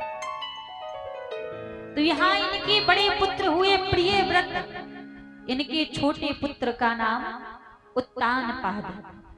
राजा उत्तानपाद की दो पत्नियां हैं, एक का नाम है सुनीति महारानी और एक का नाम है सुरुचि महारानी। अच्छा, सुनीति है शास्त्र की नीति और सुरुचि है मनमुखी नीति। अब समझिए उत्तानपाद है कौन? उत्तानपाद कोई और नहीं, हम आपका मन ही उत्तानपाद है और हम सबकी दो पत्नियां हैं। आप कहोगे कैसे? आप विचार कीजिएगा, कभी जब हम कोई गलत काम करने के लिए जा रहे हो, किसी को पता ना हो, हमें बस पता हो, हम कोई भी गलत काम करने के लिए यदि जा रहे हो, तो हमारे मन में से एक आवाज आती है, क्या इसको मत करो, ये गलत है। आती है कि नहीं? तुरंत मन कहता है कि मत करो, ये गलत है, और पीछे से तुरंत फिर एक आवाज और आती है, कर लो, कौन देख रहा है। अच्छा सच बताना, किसकी बात मानते हो? किसकी बात मानते हो? जो कहता है मत करो या फिर जो कहता है कर लो, कौन देख रहा है? किसकी बात मानते हो? झूठ मत बोलना। हम बात तो उसी की मानते हैं ना जो कहता है कर लो, कौन देख रहा है। शास्त्र की बात थोड़ी ना मानते हैं। शास्त्र कभी भी गलत करने की अनुमति नहीं देता है, हमें गलत करने की आज्ञा नहीं देता, लेकिन हम शास्त्र की बात नहीं मानते, हम मनमुखी नीति की बात मानते हैं, जो कहता है कर लो, कौन देख रहा है। आज राजा उत्तानपाद ने भी यही किया। सुरुचि के कहने पर सुनीति को घर से निकाल दिया। सुरुचि बोली, यदि सुनीति इस घर में रहेगी तो मैं नहीं रहूंगी, इसको घर से निकालो, उसके बाद ही मैं यहाँ रहूंगी। तो सुरुचि के कहने पर सुनीति को घर से निकाल दिया। सुनीति मैया गर्भवती थी, अब महल के बाहर वर्ण कुटी बनाकर रहने लगी। मन में संकल्प ले लिया कि मेरे गर्भ से जो बालक जन्म लेगा, इसको यशस्वी बनाऊंगी, तेजस्वी बनाऊंगी, तपस्वी बनाऊंगी, भगवान का भक्त बनाऊंगी। मन में संकल्प ले लिया। और भैया माँ चाहे ना तो वास्तव में बालक को भक्त बना दे, बालक को संत बना दे, और माँ चाहे तो बालक को चोर डाकू लुटेरा बना दे, क्योंकि बालक का प्रथम गुरु उसकी माँ होती है। और संस्कार देना गर्भ से ही प्रारंभ हो जाते हैं। आज सुनीति मैया के गर्भ में है बालक, और गर्भ में ही संस्कार देना सुनीति मैया ने प्रारंभ कर दिया। सुनीति मैया क्या करती हैं? नित्य प्रति संतों के पास जाती हैं, सत्संग करती हैं, भगवान की लीलाओं को सुनती हैं, भगवान की कथाओं को सुनती हैं, ताकि उस कथा का, उस लीला का प्रभाव हमारे बच्चे के ऊपर पड़े और हमारे बच्चे में अच्छे संस्कार आए। अच्छा एक बात बताना आप लोग, आप जब गर्भ धारण करती हो तो आप क्या करती हो? आप भी सत्संग करती हो, कथा सुनती हो, हाँ, भगवान का नाम जप करती हो, करती हो? सच बताना। देखो आपकी ना मुस्कान जवाब दे रही है कि आप करते हो या नहीं करते हो। आजकल हम क्या करते हैं, बच्चा जब गर्भ में होता है ना, सत्संग कथा सुनने की तो बात ही छोड़ दो, बेड ही नहीं छूटता है आजकल की माताओं से। हाँ, बेड पर ही उनको हर एक चीज चाहिए, बेड पर सारी सुविधा चाहिए। तो बालक कैसे संस्कारवान बनेगा, कैसे गुणवान बनेगा? सुनीति मैया नित्य प्रति सत्संग करती हैं, नित्य प्रति कथा सुनती हैं, और उस कथा का प्रभाव देखो, आज सुनीति मैया के गर्भ से एक बालक ने जन्म लिया और उसी बालक का नाम ध्रुव पड़ा। ध्रुव जी महाराज धीरे धीरे 5 वर्ष के हो गए। आज खेलते खेलते अपने पिता की सिंहासन पर बैठने लगे, और जैसे सिंहासन पर बैठने लगे तो सुरुचि ने रोक दिया। सुरुचि बोली, तुम इस सिंहासन पर नहीं बैठ सकते। ध्रुव जी बोले, क्यों, क्या ये मेरे पिताजी नहीं हैं? बोली, ये तो तुम्हारे पिताजी हैं, पर मैं तुम्हारी माता नहीं हूँ। जितना इनका पिता होना आवश्यक है, उतना ही मेरा माता होना आवश्यक है। तुम्हें यदि इस सिंहासन पर बैठना है तो जाओ, जाकर पहले नारायण की तपस्या करो, और जब नारायण प्रकट हो तो उनसे वरदान मांगो कि मुझे माता सुरुचि के गर्भ में भेज दो। नन्हे से ध्रुव जी महाराज रोते रोते अपनी माँ के पास आए। माँ से बोले, माँ, मैं छोटी माँ के कहे एक एक वचनों का बदला लूंगा। सुनीति ने मुख बंद कर दिया। सुनीति बोली, तुम कौन होते हो छोटी माँ के कहे वचनों का बदला लेने वाले? छोटी माँ ने क्या गलत कहा है? सच ही तो कहा है कि जाओ, जाकर भगवान नारायण की तपस्या करो, और मेरे लिए इससे बड़ा कोई दूसरा सौभाग्य नहीं होगा कि मेरा पुत्र भगवान के चरणों का दास हो, मेरा पुत्र नारायण के चरणों का दास हो। इससे बड़ा मेरे लिए कोई सौभाग्य नहीं है, क्योंकि बाबा तुलसीदास जी कहते हैं, पुत्रवती युवती जग सोई, पुत्रवती युवती जग सोई, पुत्रवती युवती जग सोई, पुत्रवती युवती जग सोई, रघुपति भगत जासु सुत होई, रघुपति भगत जासु सुत होई, पुत्रवती युवती जग सोई, पुत्रवती युवती जग सोई, रघुपति भगत जासु सुत होई, हे रघुपति भगत जासु सुत होई। कहते हैं, पुत्रवती युवती जग सोई, रघुपति भगत जासु सुत होई। वही माँ पुत्रवती कहलाती है जिसके गर्भ से जन्म लिया बेटा या बेटी भगवान के श्री चरणों का दास हो। मलूक दास जी महाराज तो यहाँ तक कहते हैं, मलूक सो माता सुंदरी, जहाँ भगत अवतार, बिना भगत बांझे भली, जन्मे खग खरतार। जन्मे जननी जन्मे तो भगत जन्मे, और भगत ना जन्मे तो बांझे भली। यदि हमने हमारी संतान को भक्त नहीं बनाया, राष्ट्र भक्त नहीं बनाया, तो फिर तो हम धरती मैया का केवल बोझ ही बना रहे हैं।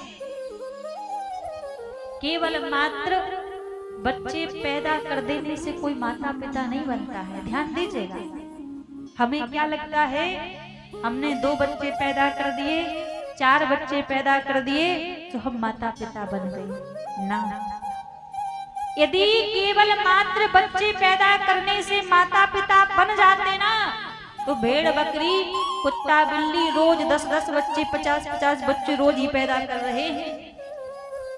सच्चे माता पिता वही कहलाते हैं जो अपने बच्चे में संस्कार दे, गुणवान बनाए उनको।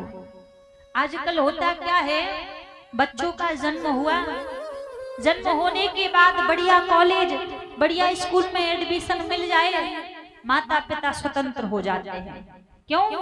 माता पिता को लगता है कि अब तो हमारा बच्चा सब सीख जाएगा, सब उसको मिल जाएगा वहां पर। लेकिन एक बात कभी मत भूलिएगा, स्कूल में केवल मात्र आपके बच्चे को किताबी विद्या सिखाई जाएगी, आपके घर के संस्कार नहीं सिखाए जाएंगे, आपके धर्म के बारे में नहीं बताया जाएगा, आपके राष्ट्र के बारे में नहीं बताया जाएगा, बड़ों का कैसा सम्मान करना है ये नहीं बताया जाएगा, छोटों से कैसा व्यवहार करना है ये नहीं बताया जाएगा, किस बहन बेटी को किस दृष्टि से देखना है ये नहीं बताया जाएगा। ये तो हमें ही अपने बच्चों को सिखाना पड़ेगा। आजकल के बच्चों को प्रणाम करना नहीं आता। प्रणाम कैसे करते हैं? घुटने को छू के प्रणाम करते हैं। अब इसमें गलती किसकी? माता पिता ने कभी सिखाया ही नहीं उनको कि उनको प्रणाम करना आए। आजकल के बच्चे भगवान को नहीं मानते, बोले हम नहीं मानते कैसा भगवान है, कौन भगवान है, क्यों? हमने कभी बताया ही नहीं, हमने कभी सिखाया ही नहीं।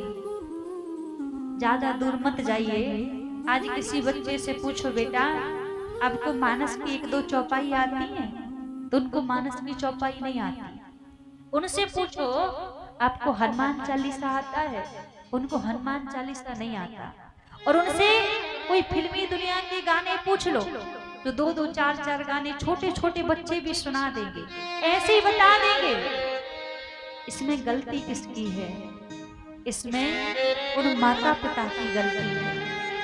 आप यदि अपने बच्चे को संस्कार नहीं दोगे, आप अपने बच्चे को सही गलत का अंतर नहीं सिखाओगे, तो एक दिन आपका बालक अपने जीवन को नर्क से भी बदतर बना लेगा।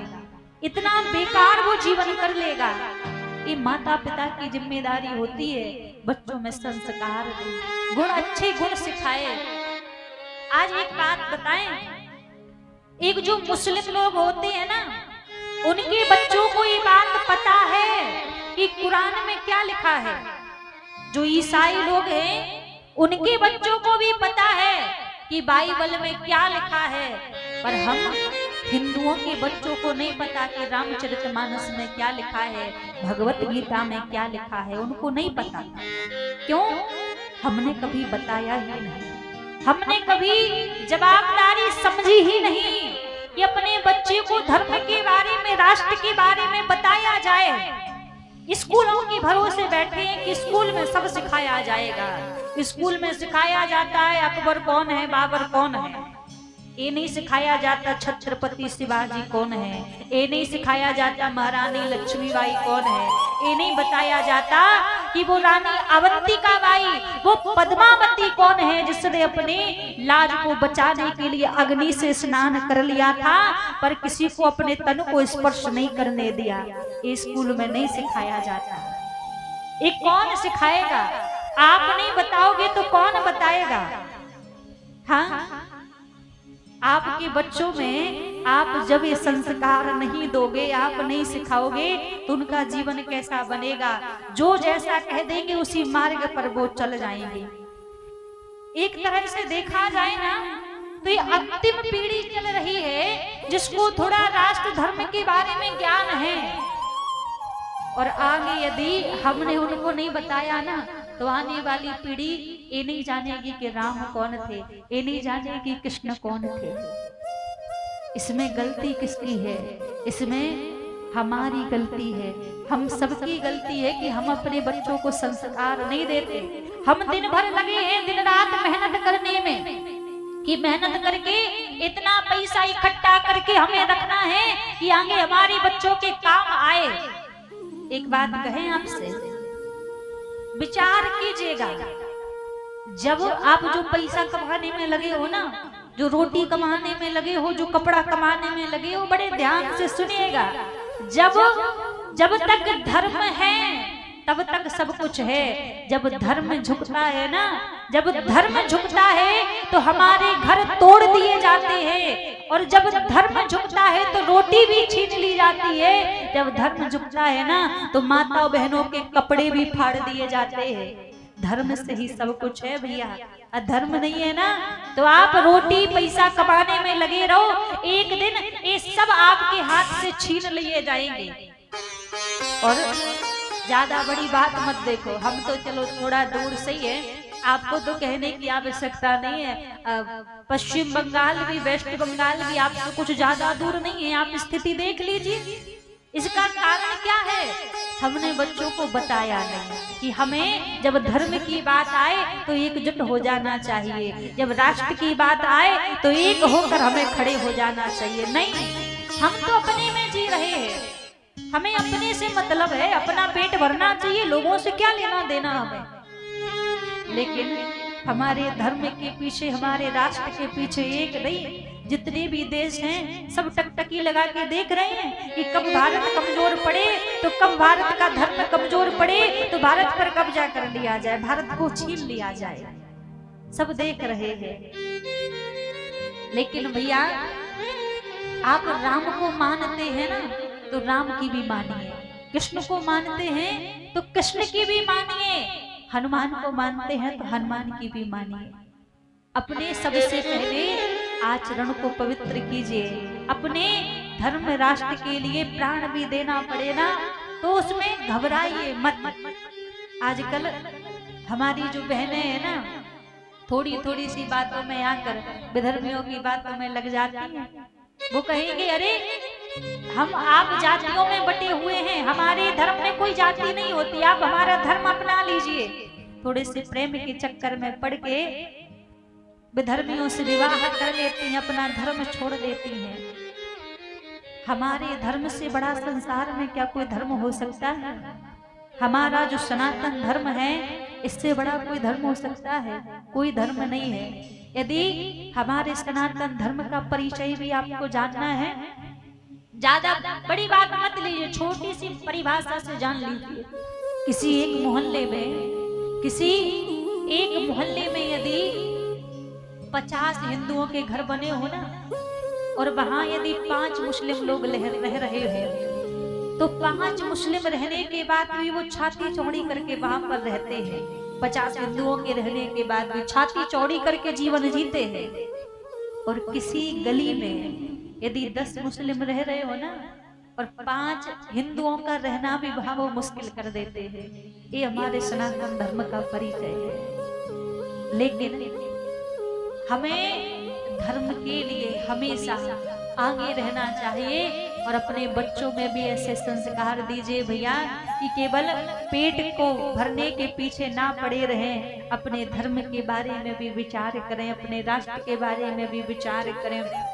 एक बात जानते हैं, हमारी सोच में बस केवल थोड़ा सा अंतर है, केवल थोड़ा सा अंतर। क्या? आज आप पैसा रुपया किस लिए कमा रहे हैं? जवाब दीजिएगा। किस लिए कमा रहे हैं? घर बनाने के लिए कि अच्छा घर बन जाए, इसलिए कमा रहे हैं कि पैसा कमाएंगे तो अच्छा घर बना लेंगे, है ना? लेकिन एक बात कहें, हमारी और उनकी सोच में कितना अंतर है। हम पैसा कमा रहे हैं एक छोटा सा घर अपना बनाने के लिए, और वो लोग मेहनत कर रहे हैं पूरे देश को अपना बनाने के लिए। बस इतना सा अंतर है। और जब हम भी प्रयास करने लग जाए ना कि यदि धर्म रहेगा तो हम छोटी सी झोपड़ी में भी अच्छे से जीवन निर्वाह कर लेंगे, और जिस दिन धर्म नहीं रहेगा तो 4-4, 6-6 मंजिल के मकान बनाकर भी ऐसे लोग तोड़ के चले जाएंगे, आप कुछ भी नहीं कर पाओगे। इसलिए रोटी पैसा के साथ साथ अपने बच्चों को, अपनी बेटियों को, अपने बेटों को ऐसे संस्कार दीजिए कि अपने राष्ट्र से भी उनको प्रेम हो जाए, अपने धर्म से भी उनको प्रेम हो जाए। ऐसे संस्कार उनमें डालिए। आजकल हम इतने स्वतंत्र हैं कि हमारे बच्चों को हम संस्कार देना भूल गए हैं। हमारे बेटों में इतने संस्कार नहीं है कि किस बहन बेटी को किस दृष्टि से देखना चाहिए, ये हम उनको नहीं सिखाते। हमने उनको नहीं बताया। कभी कोई पिता, एक बेटा जब घर से निकलता है ना, तो कोई पिता कभी अपने बेटे से ये नहीं कहता कि बेटा तू घर से बाहर तो जा रहा है, पर ऐसे रास्ते पर चलना कि तेरे कारण किसी बहन बेटी को अपना रास्ता ना बदलना पड़े, अपना मार्ग ना बदलना पड़े, ऐसे रास्ते पर तू चल के जाना। हम कभी नहीं कहते हैं। इसीलिए हमारे बच्चे मनमानी आचरण करते हैं, और मनमानी आचरण करते हैं तो उनको कहाँ फिर धर्म कर्म से मतलब है, उनको तो अपने से मतलब है। अच्छा, बच्चों की तो बात ही छोड़ो, लड़कों की तो बात ही छोड़ो, वो तो ना जाने क्या क्या कर ही रही है। आज के समय में हमारी बहन बेटियां भी किसी से कम नहीं है। हाँ, हमारी जो बहनें हैं, बहुएं हैं, बेटियां हैं, वो भी आजकल किसी से कम नहीं है। क्यों? आज हमारी बहनें, हमारी बेटियां क्या करती हैं? उल्टे सीधे फटे चिटे छोटे छोटे कपड़े पहनेंगी और छोटे छोटे कपड़े पहनकर रील्स बनाएंगी, मोबाइल पे रील्स बना बना के सोशल मीडिया पे डालेंगी। क्यों डालेंगी? भैया वायरल होना है, हमें फेमस होना है, इसलिए रील्स बना बना के डालेंगी। हमें दुर्गा की तुलना दी गई है। हर एक नारी के अंदर, हर एक बेटी के अंदर वो दुर्गा की, वो देवी की शक्ति विराजित है। हम लोगों से कहते हैं कि बहनों को दुर्गा देवी की दृष्टि से देखा करो। अब लोग बात भी मान लें तो आप विचार करो, फटे चिटे कपड़ा, छोटे छोटे कपड़ा पहनकर आप रास्ते से जा रही हो और फिर लोगों से कहे कि इनको आप देवी की दृष्टि से देखो, इनको आप दुर्गा की दृष्टि से देखो, तो क्या कोई दुर्गा की दृष्टि से देख पाएगा? कोई हमें उस देवी की दृष्टि से देख पाएगा? नहीं देख पाएगा। हमें वैसे आचरण करने पड़ेंगे, तब हमें कोई दुर्गा और देवी की दृष्टि से देखेगा। ऐसे नहीं कि हम उल्टे सीधे आचरण कर रहे हैं और सबसे कहें कि हमारा सम्मान करो, हमें सम्मान की दृष्टि से देखो। सम्मान जबरदस्ती नहीं कराया जाता, सम्मान जीवन में कमाया जाता है। और जिस दिन सम्मान कमा लोगे, कहना नहीं पड़ेगा किसी से कि सम्मान की दृष्टि से देखो। अपने आप कोई भी व्यक्ति आपको देखने से पहले, आपके ऊपर दृष्टि डालने से पहले 1000 बार सोचेगा कि हम इसको देखें या ना देखें। ये हमारी जिम्मेदारी है। पहले के जमाने में सब लोग साड़ियां पहनते थे, फिर सूट पहनने लगे, फिर अब जीन्स टी शर्ट पहनने लगे हैं। अच्छा, अब स्थिति क्या है? पहले की माताएं आंचल लिया करती थी, गांव में तो अभी भी लेती है, लेकिन और जगह बताएं, हम जो बहनें हैं अपने गले में जो दुपट्टा लेती हैं ना, ये दुपट्टा किसी बाजार में, किसी दुकान पर भले ही ये दुपट्टा 150 रुपए में मिलता हो, दुपट्टे की कीमत बाजार में भले ही 150 रुपए हो, लेकिन जब वो दुपट्टा किसी बहन बेटी के गले में चला जाता है ना, तो उसके बाप और भाई की लाख रुपए की कीमत हो जाती है। एक 50 रुपए का दुपट्टा ओढ़ लेने से हमारे पिता की, हमारे भाई की लाख रुपए की समाज में कीमत बन जाती है। इसलिए हमारा सम्मान, हमारी प्रतिष्ठा, हमारी मर्यादा हमारे हाथ में है। कोई आकर हमें नहीं देगा, इसको हमें कमाना पड़ेगा। हमें ऐसा जीवन अपना बनाना पड़ेगा कि लोग हमारा सम्मान करें। ऐसे कोई सम्मान नहीं करेगा। हम कहते हैं आपको रील्स बनानी है, रील्स बनाओ, लेकिन मर्यादित रहकर बनाओ। और रील्स भी कैसे बनाओ? ये उल्टे सीधे अधरंगे गानों पर रील्स मत बनाओ। तुम कोई नाचने वाली नचनिया नहीं हो, हाँ, कि तुम कोई नाचने वाली हो तो नाच नाच के सबको मनोरंजन कर रही हो। तुम एक, इस भारत भूमि में तुम्हारा जन्म हुआ है, इस भारत भूमि में जन्म से लेकर विवाह तक नारी को पूज्य नहीं माना है। उस भूमि में तुम्हारा जन्म हुआ है, तुम्हें रील्स बनानी है। भक्ति में रील बनाओ, राष्ट्र के ऊपर रील बनाओ, माता पिता की सेवा करते हुए रील बनाओ। कैसे नहीं रील्स वायरल होती है, लेकिन हर चीज की अपनी सीमा होती है। और हम सभी माता पिता से कहेंगे, अपने बच्चों में आप ऐसे संस्कार दो। बेटा हो या बेटी हो, एक बार यदि वो कुछ गलत कार्य करे, तुरंत उसको रोक लगाओ, तुरंत उसको डांटो कि अगली बार वो वैसा काम करने से पहले 1000 बार सोचे, 100 बार सोचे। आप यदि खुली छूट दे देंगे ना, तो खुली छूट का परिणाम आप देख ही रहे हैं। कैसे हमारी बहनें रह रही हैं और कैसे हमारे भैया लोग रह रहे हैं। इसलिए सभी माता पिता का दायित्व बनता है, कर्तव्य बनता है, अपने बच्चों में अच्छे संस्कार दीजिए, अपनी बेटियों में अच्छे संस्कार दीजिए, ताकि उनका जीवन भी अच्छा बने, भक्तिमय, आनंदमय उनका जीवन बीते। एक कार्य केवल माता पिता का होता है। माता पिता चाहें तो खूब उच्च विद्या अपने बच्चों को दे दें, और माता पिता चाहें तो ऐसे जीवन उनका बर्बाद होने दें, क्योंकि बालक का गुरु सबसे पहले उसके माँ बाप ही होते हैं। आज सुनीति मैया ध्रुव जी से कहने लगी, बेटा तुम यदि भगवान का भजन करने के लिए जाओगे ना, तो इससे बड़ा मेरे लिए कोई सौभाग्य नहीं होगा, मेरे लिए इससे बड़ी कोई गर्व की बात नहीं होगी कि मेरा बेटा भगवान के चरणों का दास है। वो 5 वर्ष के ध्रुव जी बोले, माँ वो भगवान कहाँ रहता है? सुनीति मैया ने कहा, वो भगवान तो हर जगह रहता है। सुनीति मैया को प्रणाम किया और चले हैं नन्हे से ध्रुव जी महाराज भगवान को रिझाने के लिए। अब जैसे ही भगवान को रिझाने के लिए ध्रुव जी चले, रास्ते में नारद जी मिल गए, क्योंकि कहते हैं बिना गुरु के कोई भवसागर पार नहीं कर सकता। जिसने जीवन में गुरु नहीं बनाया वो कितना भी भजन पूजन कर ले, भगवान की प्राप्ति नहीं हो सकती। तो रास्ते में ध्रुव जी महाराज से नारद जी मिले, बोले आप कौन हैं, कहाँ जा रहे हैं? वो 5 वर्ष के ध्रुव जी बोले, हम राजा उत्तानपाद के पुत्र हैं और वन में जा रहे हैं भगवान को प्रकट करने के लिए। नारद जी बोले, अच्छा भगवान को प्रकट करने तो जा रहे हो, पर ये बताओ तुमने गुरु बनाए हैं या नहीं बनाए हैं? ध्रुव जी बोले, ये गुरु क्या होता है? नारद जी बोले, बिना गुरु के कोई संसार सागर से पार नहीं हो सकता। गुरु बिना कोई भी लाख प्रयास कर ले, हम सागर तर नहीं सकता। गुरु का अर्थ क्या होता है? कहते अज्ञानति मिरांधस्य ज्ञानांजन शलाकया चक्षुरुन्मीलितं येन तस्मै श्री गुरुवे नमः।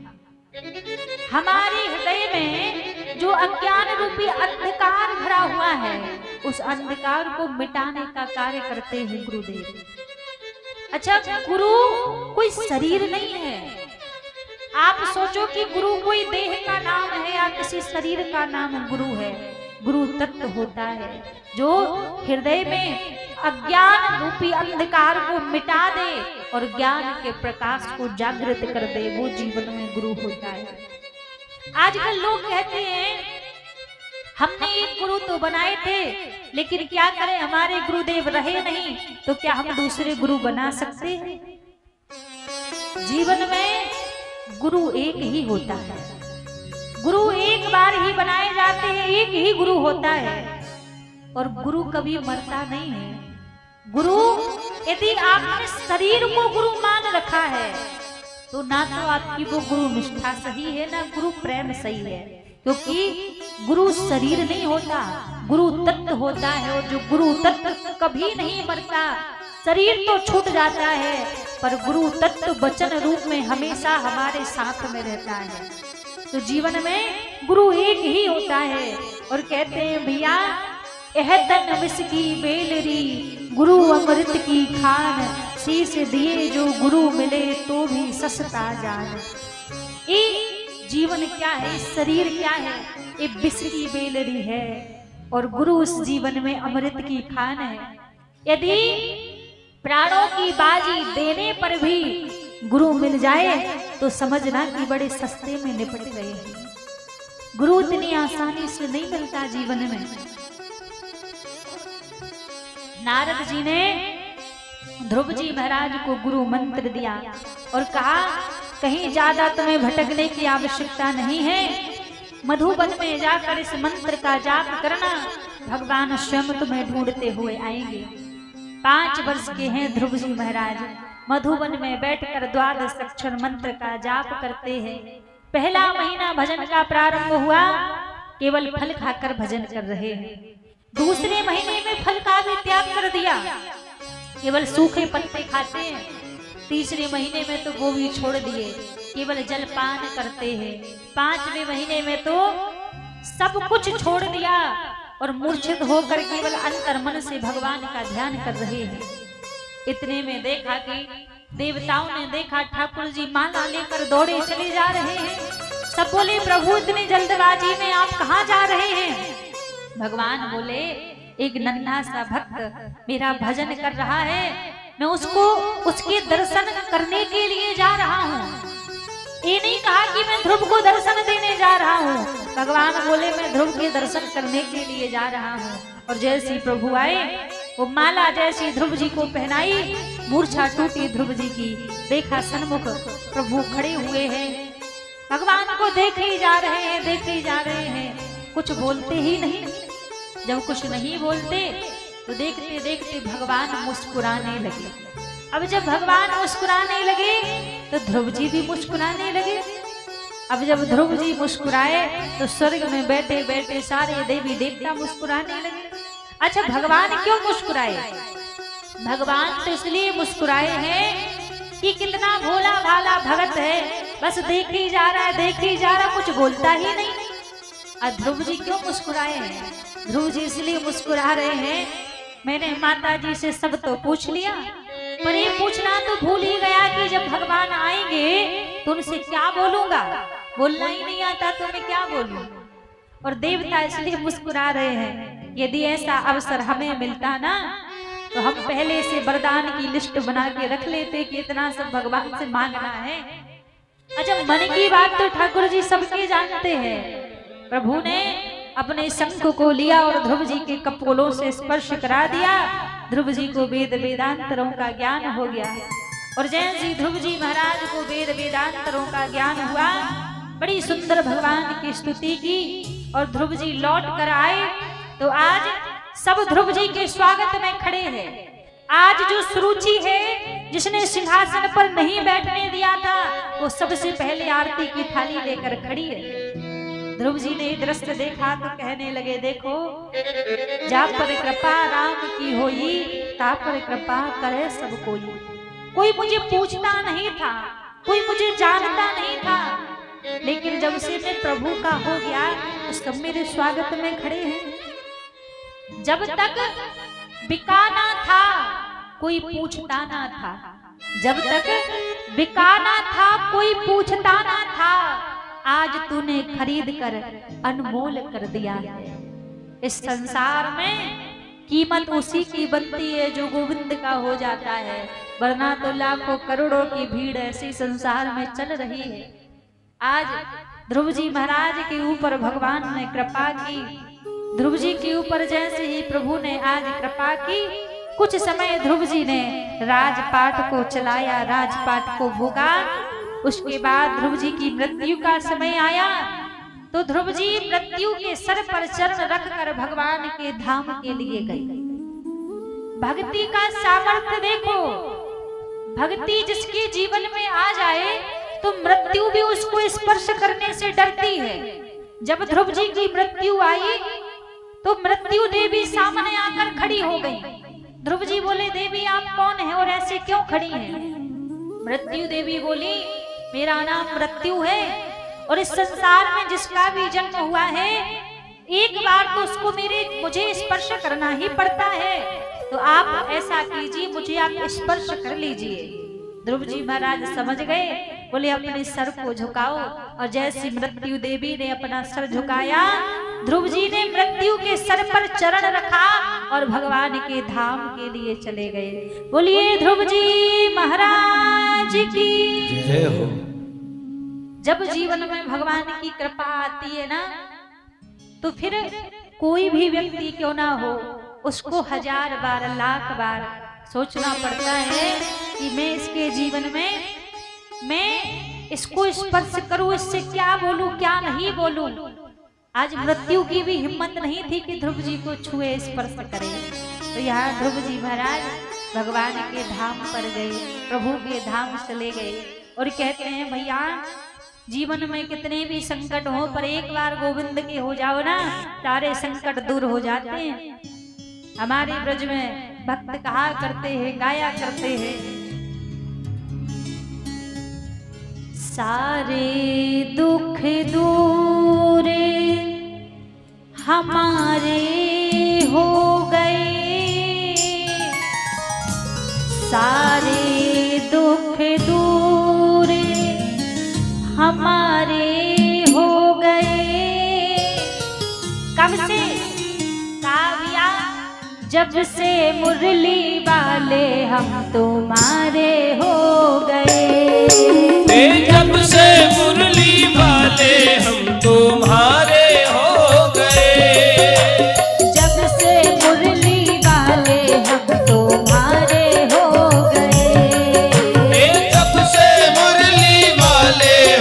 तुम्हारे हो गए। सारे दुख दूर हमारे हो गए। सारे दुख दूर हमारे हो गए। जब से मुरली वाले हम तुम्हारे हो गए। जब से मुरली वाले हम तुम्हारे हो गए। मेरे जीने के तुम सहारे हो गए। मेरे जीने के तुम सहारे हो गए। जब से मुरली वाले हम तुम्हारे हो गए। जब से मुरली वाले तुम्हारे हो गए।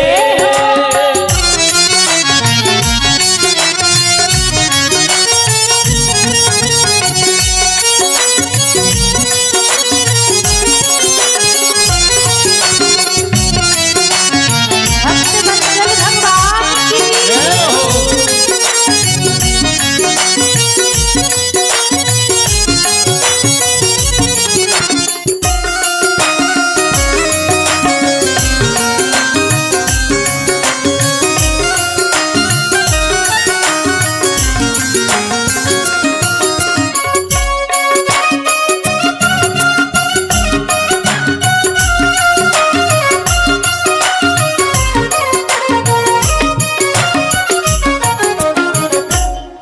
और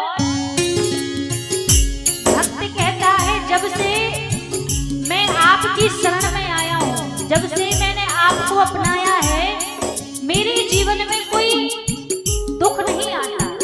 क्योंकि दुख आता भी है तो दुख आने से पहले प्रभु मेरे साथ आकर खड़े हो जाते हैं।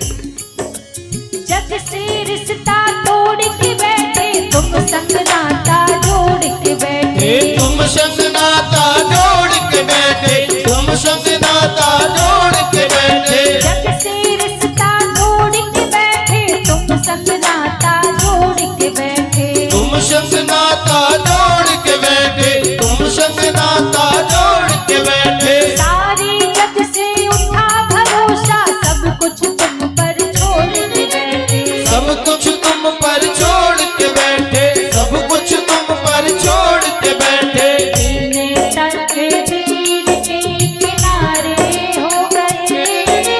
बिन तकदीर के किनारे हो गए। जब से मुरली वाले हम तुम्हारे हो गए। जब से मुरली वाले हम तुम्हारे हो गए। सारे दुख दूर हमारे हो गए। सारे दुख दूर हमारे हो गए। हाथ ऊपर करके कहिए सभी। जब से मुरली वाले हम तुम्हारे हो गए। जब से मुरली वाले हम तुम्हारे हो गए। जब से मुरली वाले हम तुम्हारे हो गए। जब से मुरली वाले हम तुम्हारे हो गए। बाके बिहारी लाल की जय हो।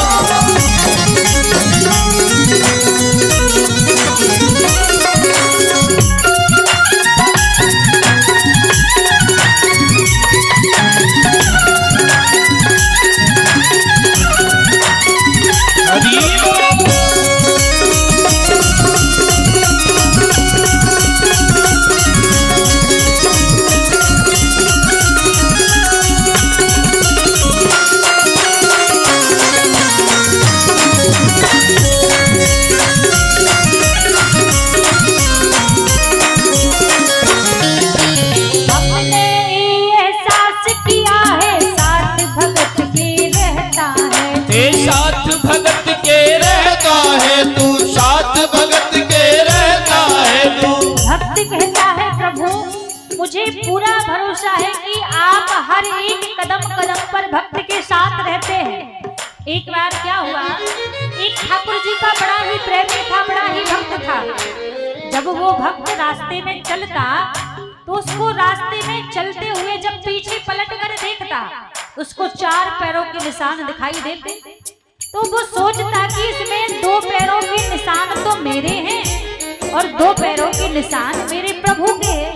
ऐसा भरोसा उसके हृदय में रहता। अब एक बार क्या हुआ, उसके जीवन में बड़ा दुख आया, बड़ा कष्ट आया, और जब वो पीछे पलट के देखता तो जहां उसको 4 पैरों के निशान दिखाई देते, वहां उसको केवल मात्र 2 पैरों के ही निशान दिखाई देते हैं। अब ये क्या सोचता कि अब जब दुख आया है तो शायद दुख के समय में प्रभु ने मेरा साथ छोड़ दिया, इसलिए केवल 2 पैरों के निशान दिख रहे हैं। अब बड़ा घबराया, घबराकर भगवान के पास गया, शिकायत करने लगा। बोला, हे नाथ, मैंने सुना था दुनिया वाले तो बड़े मतलबी होते हैं, बड़े स्वार्थी होते हैं, सब दुख आने पर साथ छोड़ देते हैं, लेकिन मुझे ये पता नहीं था कि दुख आने पर आप भी मेरा साथ छोड़ दोगे। भगवान बोले, क्या हुआ, क्यों ऐसे बोल रहा है? भक्त बोला, प्रभु वैसे तो हमेशा आप मेरे संग संग चला करते थे, मुझे 4 पैरों के निशान दिखाई देते थे, लेकिन अब जब दुख आया तो आपने मुझे छोड़ दिया, केवल 2 पैरों के ही निशान दिखाई देते हैं। भगवान मुस्कुराने लगे। प्रभु बोले, तुझे क्या लगता है कि जो 2 पैरों के निशान दिखाई दे रहे हैं वो तेरे हैं? भगवान बोले, ना।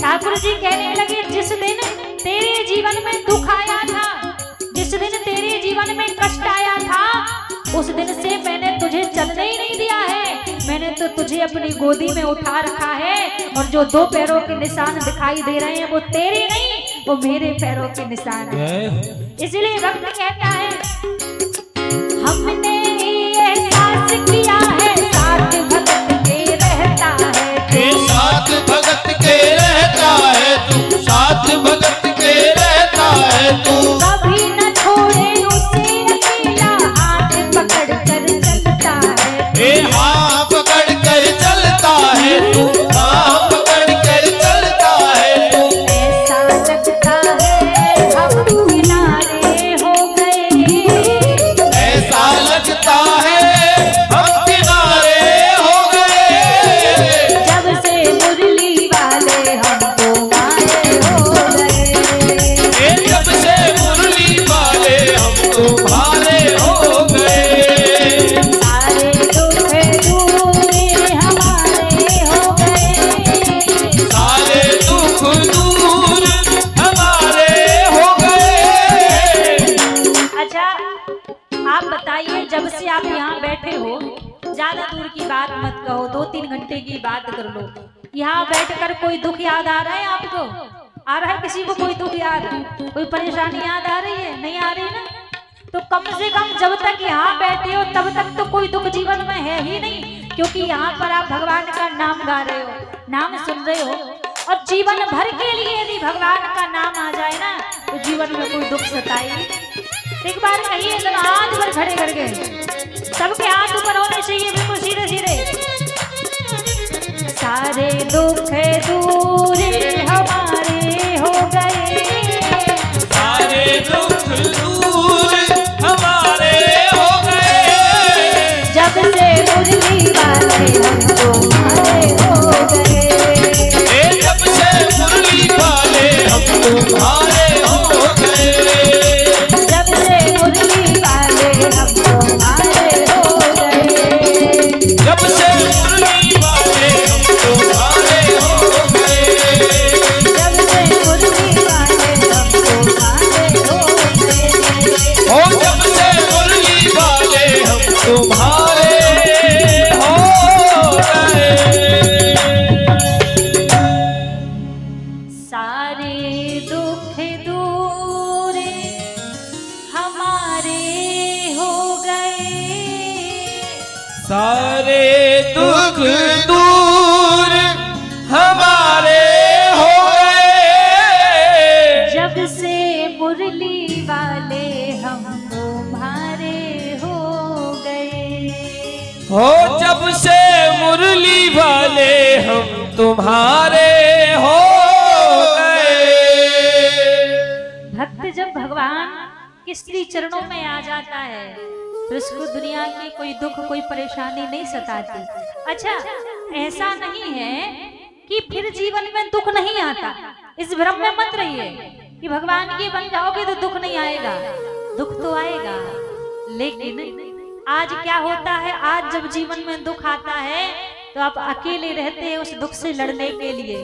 लेकिन जब भगवान के बन जाओगे तब जीवन में दुख आएगा, तो दुख आने से पहले वो मुरली वाला आपके साथ में आकर खड़ा हो जाएगा, आपकी हिम्मत बन जाएगा, आपका भरोसा बन जाएगा। तो फिर वो दुख क्या जो आपको सता ले, जब भगवान आ जाए, दुख भंजन आपके साथ में आ जाए, तो फिर कोई दुनिया का दुख आपको परेशान नहीं कर सकता। इसलिए प्रभु के बन जाओगे तो जीवन में आनंद ही आनंद हो जाएगा।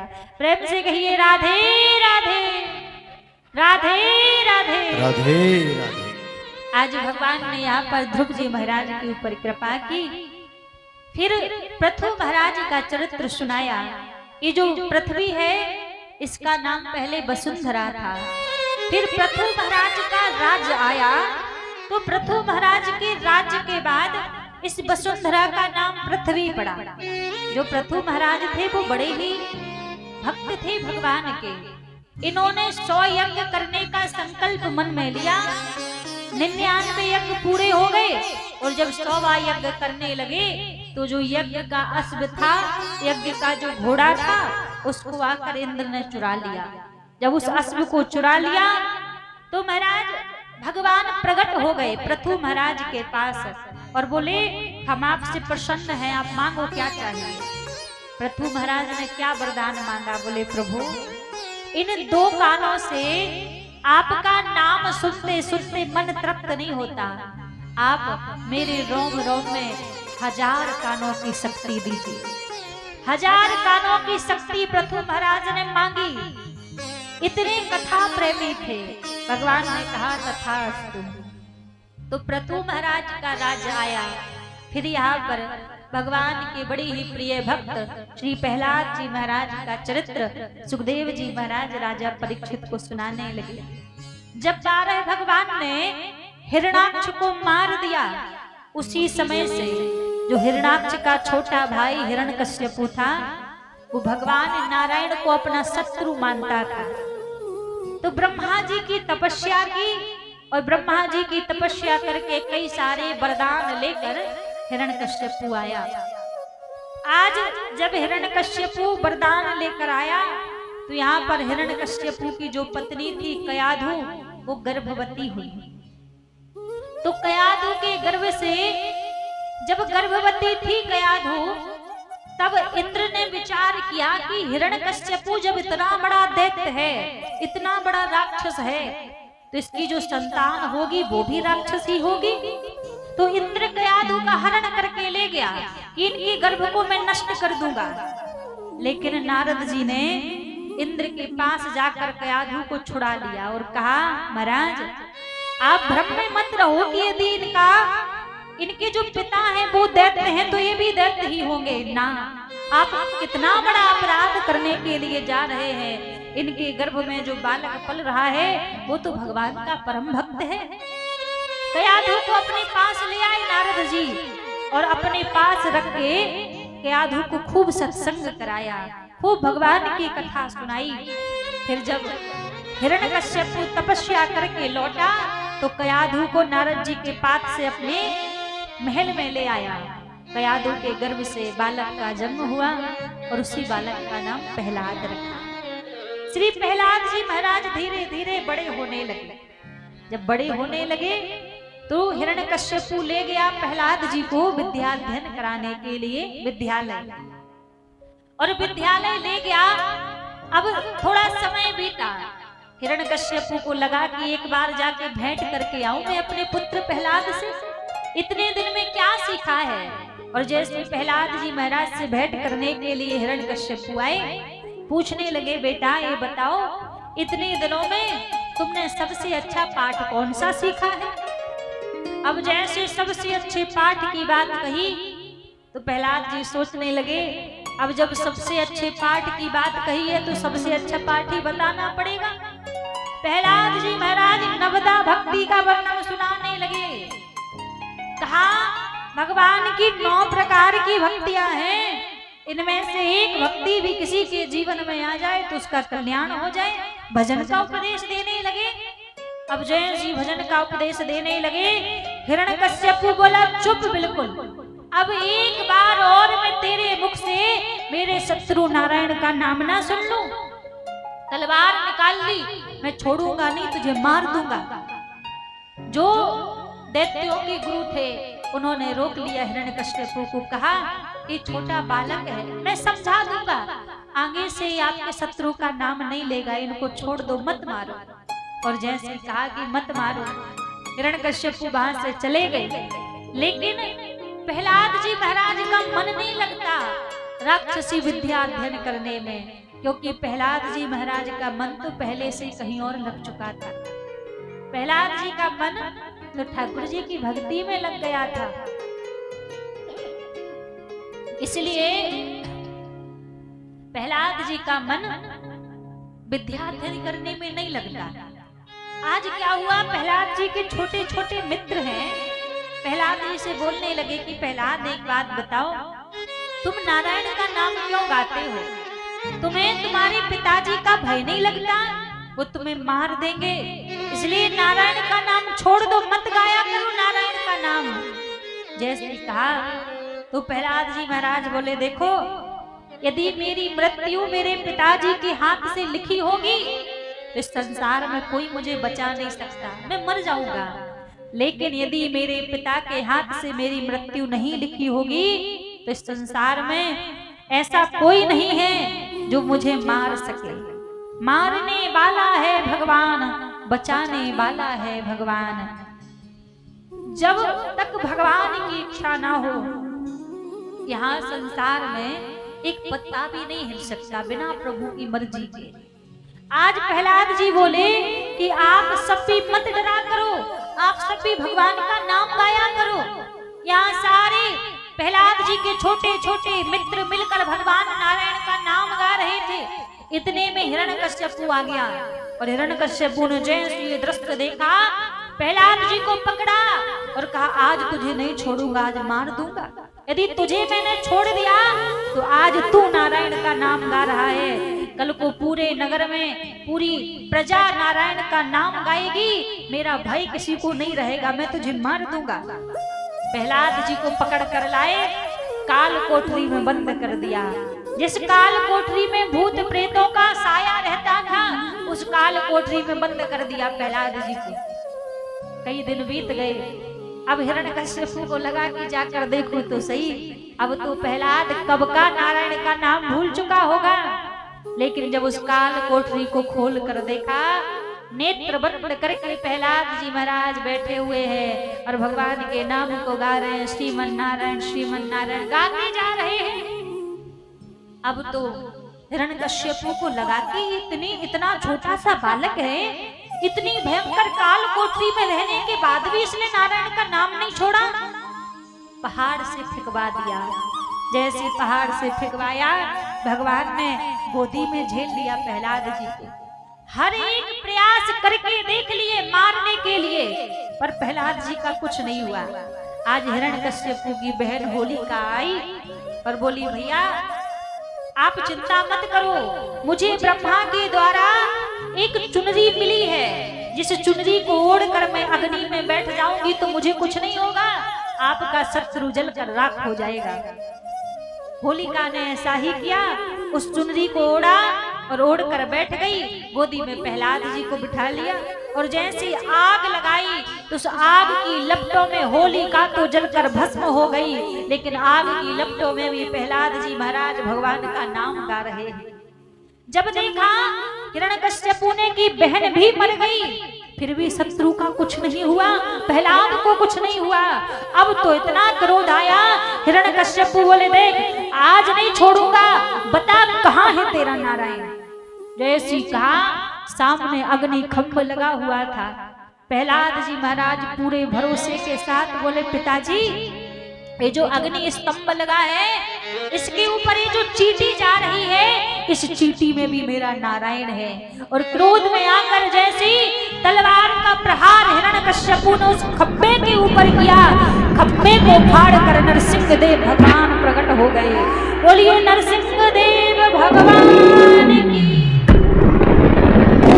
नरसिंह देव भगवान प्रकट हुए, जिनका मुख तो सिंह का है और पूरी देह मानव की है। दहाड़ने लगे और दहाड़ते दहाड़ते हिरण्यकश्यपु के संग में युद्ध करने लगे। अब युद्ध करते करते सायंकालीन बेला हो गई। जाकर महल की दहलीज पर नरसिंह भगवान बैठ गए और हिरण्यकश्यपु को गोदी में लिटा लिया। प्रभु बोले देख आज नहीं छोड़ूंगा तुझे। हिरण्यकश्यपु बोला आप मुझे नहीं मार सकते। क्यों? बोले मुझे ब्रह्मा के द्वारा वरदान मिला है, ना दिन में मरूं ना रात में मरूं, ना बाहर मरूं ना भीतर मरूं, ना ऊपर मरूं ना नीचे मरूं, ना अस्त्र से मरूं ना शस्त्र से मरूं, ना नर से मरूं ना किसी जानवर से मरूं, और इन 12 महीनों में कभी ना मरूं, और ब्रह्मा की बनाई किसी वस्तु से ना मरूं। मुझे इतना वरदान मिला है, इसलिए आप मुझे मार नहीं सकते। भगवान बोले बस इतना ही मिला है कि और कुछ भी मिला है? भगवान बोले देख ना ये दिन है ना ये रात है, इस सायंकालीन बेला है, गोधूली बेला है। ना तू बाहर है ना तू भीतर है, तू घर की दहलीज पर है। भगवान बोले देख ना ही तू ऊपर है ना ही तू नीचे है, तू मेरी गोदी में है। और भगवान बोले देख ना मैं नर हूं ना ही मैं जानवर हूं, क्योंकि नर हरि का रूप बनाया था। और भगवान बोले ना ही तुझे अस्त्र से मारूंगा ना ही तुझे शस्त्र से मारूंगा। दोनों हाथों के नाखून बढ़ा लिए भगवान ने और बोले देख तुझे वरदान है कि 12 महीनों में कभी ना मरे, तो 13वां महीना परसोत्तम मास खास मैंने तेरे लिए ही बनाया है। और सुन ब्रह्मा मुझे नहीं बनाता, मैं ब्रह्मा को बनाता हूँ। और आज भगवान ने दोनों हाथों के नाखून को बढ़ाकर हिरण्यकश्यपु की छाती को चीर दिया, वध कर दिया हिरण्यकश्यपु का, मार दिया हिरण्यकश्यपु को। अब जैसे हिरण्यकश्यपु को मारा फिर भी भगवान का क्रोध शांत ना हो। नारद जी बोले प्रहलाद जी से आपके लिए भगवान ने रूप बनाया है, आप जाओ और जाके भगवान का क्रोध शांत करो।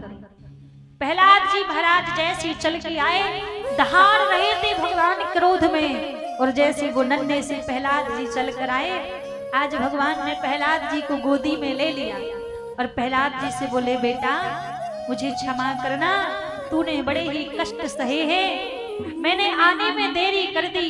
प्रहलाद जी बोले प्रभु आपने आने में देरी नहीं की है, मैंने आपको बुलाने में देरी कर दी। जिस प्रकार से एक गाय अपने बछड़े को जीभ से चाट कर दुलार करती है, आज नरसिंह देव भगवान प्रहलाद जी को अपनी जीभ से चाट कर दुलार कर रहे हैं।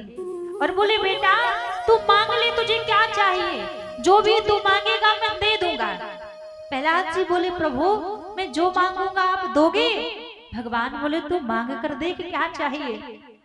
प्रहलाद जी बोले प्रभु फिर तो एक वरदान दे दो कि मेरे इस हृदय में, मेरे इस मन में कभी भी कुछ मांगने की इच्छा ही ना आवे, ऐसा वरदान दे दो। क्योंकि जो भगवान के भक्त होते हैं ना वो कुछ मांगते नहीं है उनसे, कुछ मांगते हैं तो भगवान को ही मांगते हैं। आज बड़ी सुंदर प्रहलाद जी महाराज ने भगवान की स्तुति की। नामस्ते नरसिंहाय प्रहलाद नाद दायनी, यतो नरसिंहा परतो नरसिंहा, यतो यतो यामी ततो नरसिंहा, बहिर नरसिंहा हृदयम नरसिंहा, तब कर कमल वरेण खम अद्भुत श्रृंगम दलिताम हिरण्यकश्यपु तनु भृंगम। जय जगदीश हरे स्वामी जय जगदीश हरे। नरसिंह भगवान की स्तुति गाई और आज भक्त की रक्षा करने के लिए भगवान ने पूरा सृष्टि का नियम ही बदल दिया। जहाँ 12 महीने हुआ करते थे भगवान ने 13 महीने बना दिए। और आज 3 साल में एक बार परसोत्तम मास आता है, अधिक मास आता है, इस बार आ रहा है। अभी 17 तारीख से 17 मई से अधिक मास प्रारंभ हो जाएगा परसोत्तम मास। और कहते हैं पुरुषोत्तम मास की जितनी महिमा है, जितनी महिमा गाई जाए, जितनी महिमा कही जाए उतनी कम है। क्योंकि पुरुषोत्तम माह 13वां महीना एक केवल मात्र भगवत प्राप्ति के लिए बनाया है। आप सहज में एक माला करेंगे तो उसका 1 गुना पुण्य मिलेगा, और वही एक माला यदि आप पुरुषोत्तम महीने में करेंगे ना तो उस एक माला का करोड़ गुना पुण्य आपको मिलेगा। ऐसा पुरुषोत्तम महीने का महत्व है। और पुरुषोत्तम महीने में यदि भगवान की कृपा हो जाए, एक बार हम कहते हैं एक पल के लिए भी आपको ब्रज भूमि में आने के लिए मिल जाए तो इससे बड़ा कोई सौभाग्य नहीं हो सकता। क्योंकि पुरुषोत्तम महीने में वृंदावन आने के लिए मिले, इससे बड़ा कोई सौभाग्य नहीं है। क्योंकि पुरुषोत्तम महीना बड़ा अद्भुत है। दीपदान की महिमा है पुरुषोत्तम महीने में। आप किसी धाम पर जाएं या ना जाएं, पर एक महीने आप पुरुषोत्तम महीने 1 महीने कुछ नियम कीजिए। हम आपको बताते हैं, छोटे छोटे नियम हैं, आप 1 महीने कर लीजिए, उसमें आपकी भक्ति में बढ़ोतरी देखिएगा। सबसे पहला, 1 महीने तक आप कोई तामसी भोजन मत कीजिएगा। वैसे तो हमने कल आपको बताया था कि जो मांसाहार भोजन इत्यादि करते हैं उसका तो हम निवेदन करेंगे, उसको तो छोड़ ही दीजिए भैया, तो आपके जीवन का ही कल्याण होगा। उसके बाद भी 1 महीने पुरुषोत्तम महीने के लिए तामसी भोजन का त्याग कर दीजिए। आप वैसे भले ही लहसुन प्याज खाते हैं, कोई बात नहीं, खाइए, कोई दिक्कत नहीं। लेकिन अधिक मास में, पुरुषोत्तम मास में अभी 17 मई से 15 जून तक के लिए 1 महीने के लिए आप लहसुन प्याज भी छोड़ दीजिए। क्योंकि जितना तामसी चीजों से दूर रहोगे उतना मन पवित्र रहेगा। दूसरा, हम भैया जी लोगों से कहेंगे 1 महीने तक आप मंदरा का सेवन मत कीजिए। क्योंकि ज्यादा आप नियम पूजा पाठ कर पाते नहीं कर पाते, कोई बात नहीं, 3 साल में एक बार ऐसा अवसर आता है, तो मंदरा का पान मत कीजिए। मांस इत्यादि का सेवन 1 महीने के लिए बिल्कुल भी मत कीजिए। प्रयास कीजिए जहां तक हो हम सत्य का पालन करें, झूठ ना बोलें। और दूसरी बात, अधिक मास में पड़ने वाली एकादशी का भी पालन कीजिए, एकादशी का व्रत कीजिए। और 1 महीने का नियम क्या कीजिए, नित्य प्रति 1 दीपदान तुलसी मैया के पास कीजिए। 1 दीपदान आपके घर में जो मंदिर है वहां पर कीजिए। और 1 दीपदान आपके गांव के निकट, यदि कोई जलाशय है, कोई नदी है, कोई तालाब है, तो वहां पर भी 1 दीपदान आप अवश्य कीजिए। 1 महीने आप दीपदान कीजिए। दीपदान की बड़ी ही महिमा है। 1 दीपदान का फल करोड़ गुना ज्यादा दीपदान के बराबर अधिक मास में मिलता है। तो आप प्रयास कीजिए कि अधिक मास में आप जितना हो सके भगवान के नाम में लगे रहिए, प्रभु की सेवा में लगे रहिए। तो आज हिरण्यकश्यपु को मारने के लिए भगवान ने ये 13वां महीना बनाया, पुरुषोत्तम मास, अधिक मास, मल मास जिसको कहा जाता है। तो आज प्रहलाद जी के ऊपर प्रभु ने कृपा की। जड़ भरत जी का सुंदर प्रसंग सुखदेव जी महाराज ने राजा परीक्षित को सुनाया। फिर भगवान के नाम की महिमा सुनाई। अजामिल नाम का ब्राह्मण जो पहले तो विद्वान था, लेकिन एक गणिका की संगति कर ली, गणिका को अपने घर में ले आया, विवाह कर लिया। अब बुद्धि बिगड़ गई तो चोरी करने लगा, डाके डालने लगा। एक दिन क्या हुआ, कुछ संत अजामिल की नगर से होकर अयोध्या जा रहे थे, तो रात्रि का समय हो गया। अब संतों को विश्राम करना था, तो गांव वालों से पूछा, महाराज ये बताइए आपके नगर में क्या कोई भक्त रहते हैं जिनके यहाँ हम रात्रि निवास कर सके?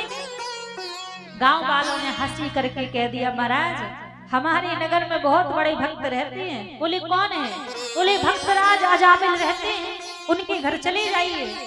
और जैसे कहा कि भक्तराज अजामिल रहते हैं, संत पहुंच गए अजामिल के द्वार पर, आवाज लगाई, भक्तराज अजामिल की जय हो, भक्तराज अजामिल की जय हो।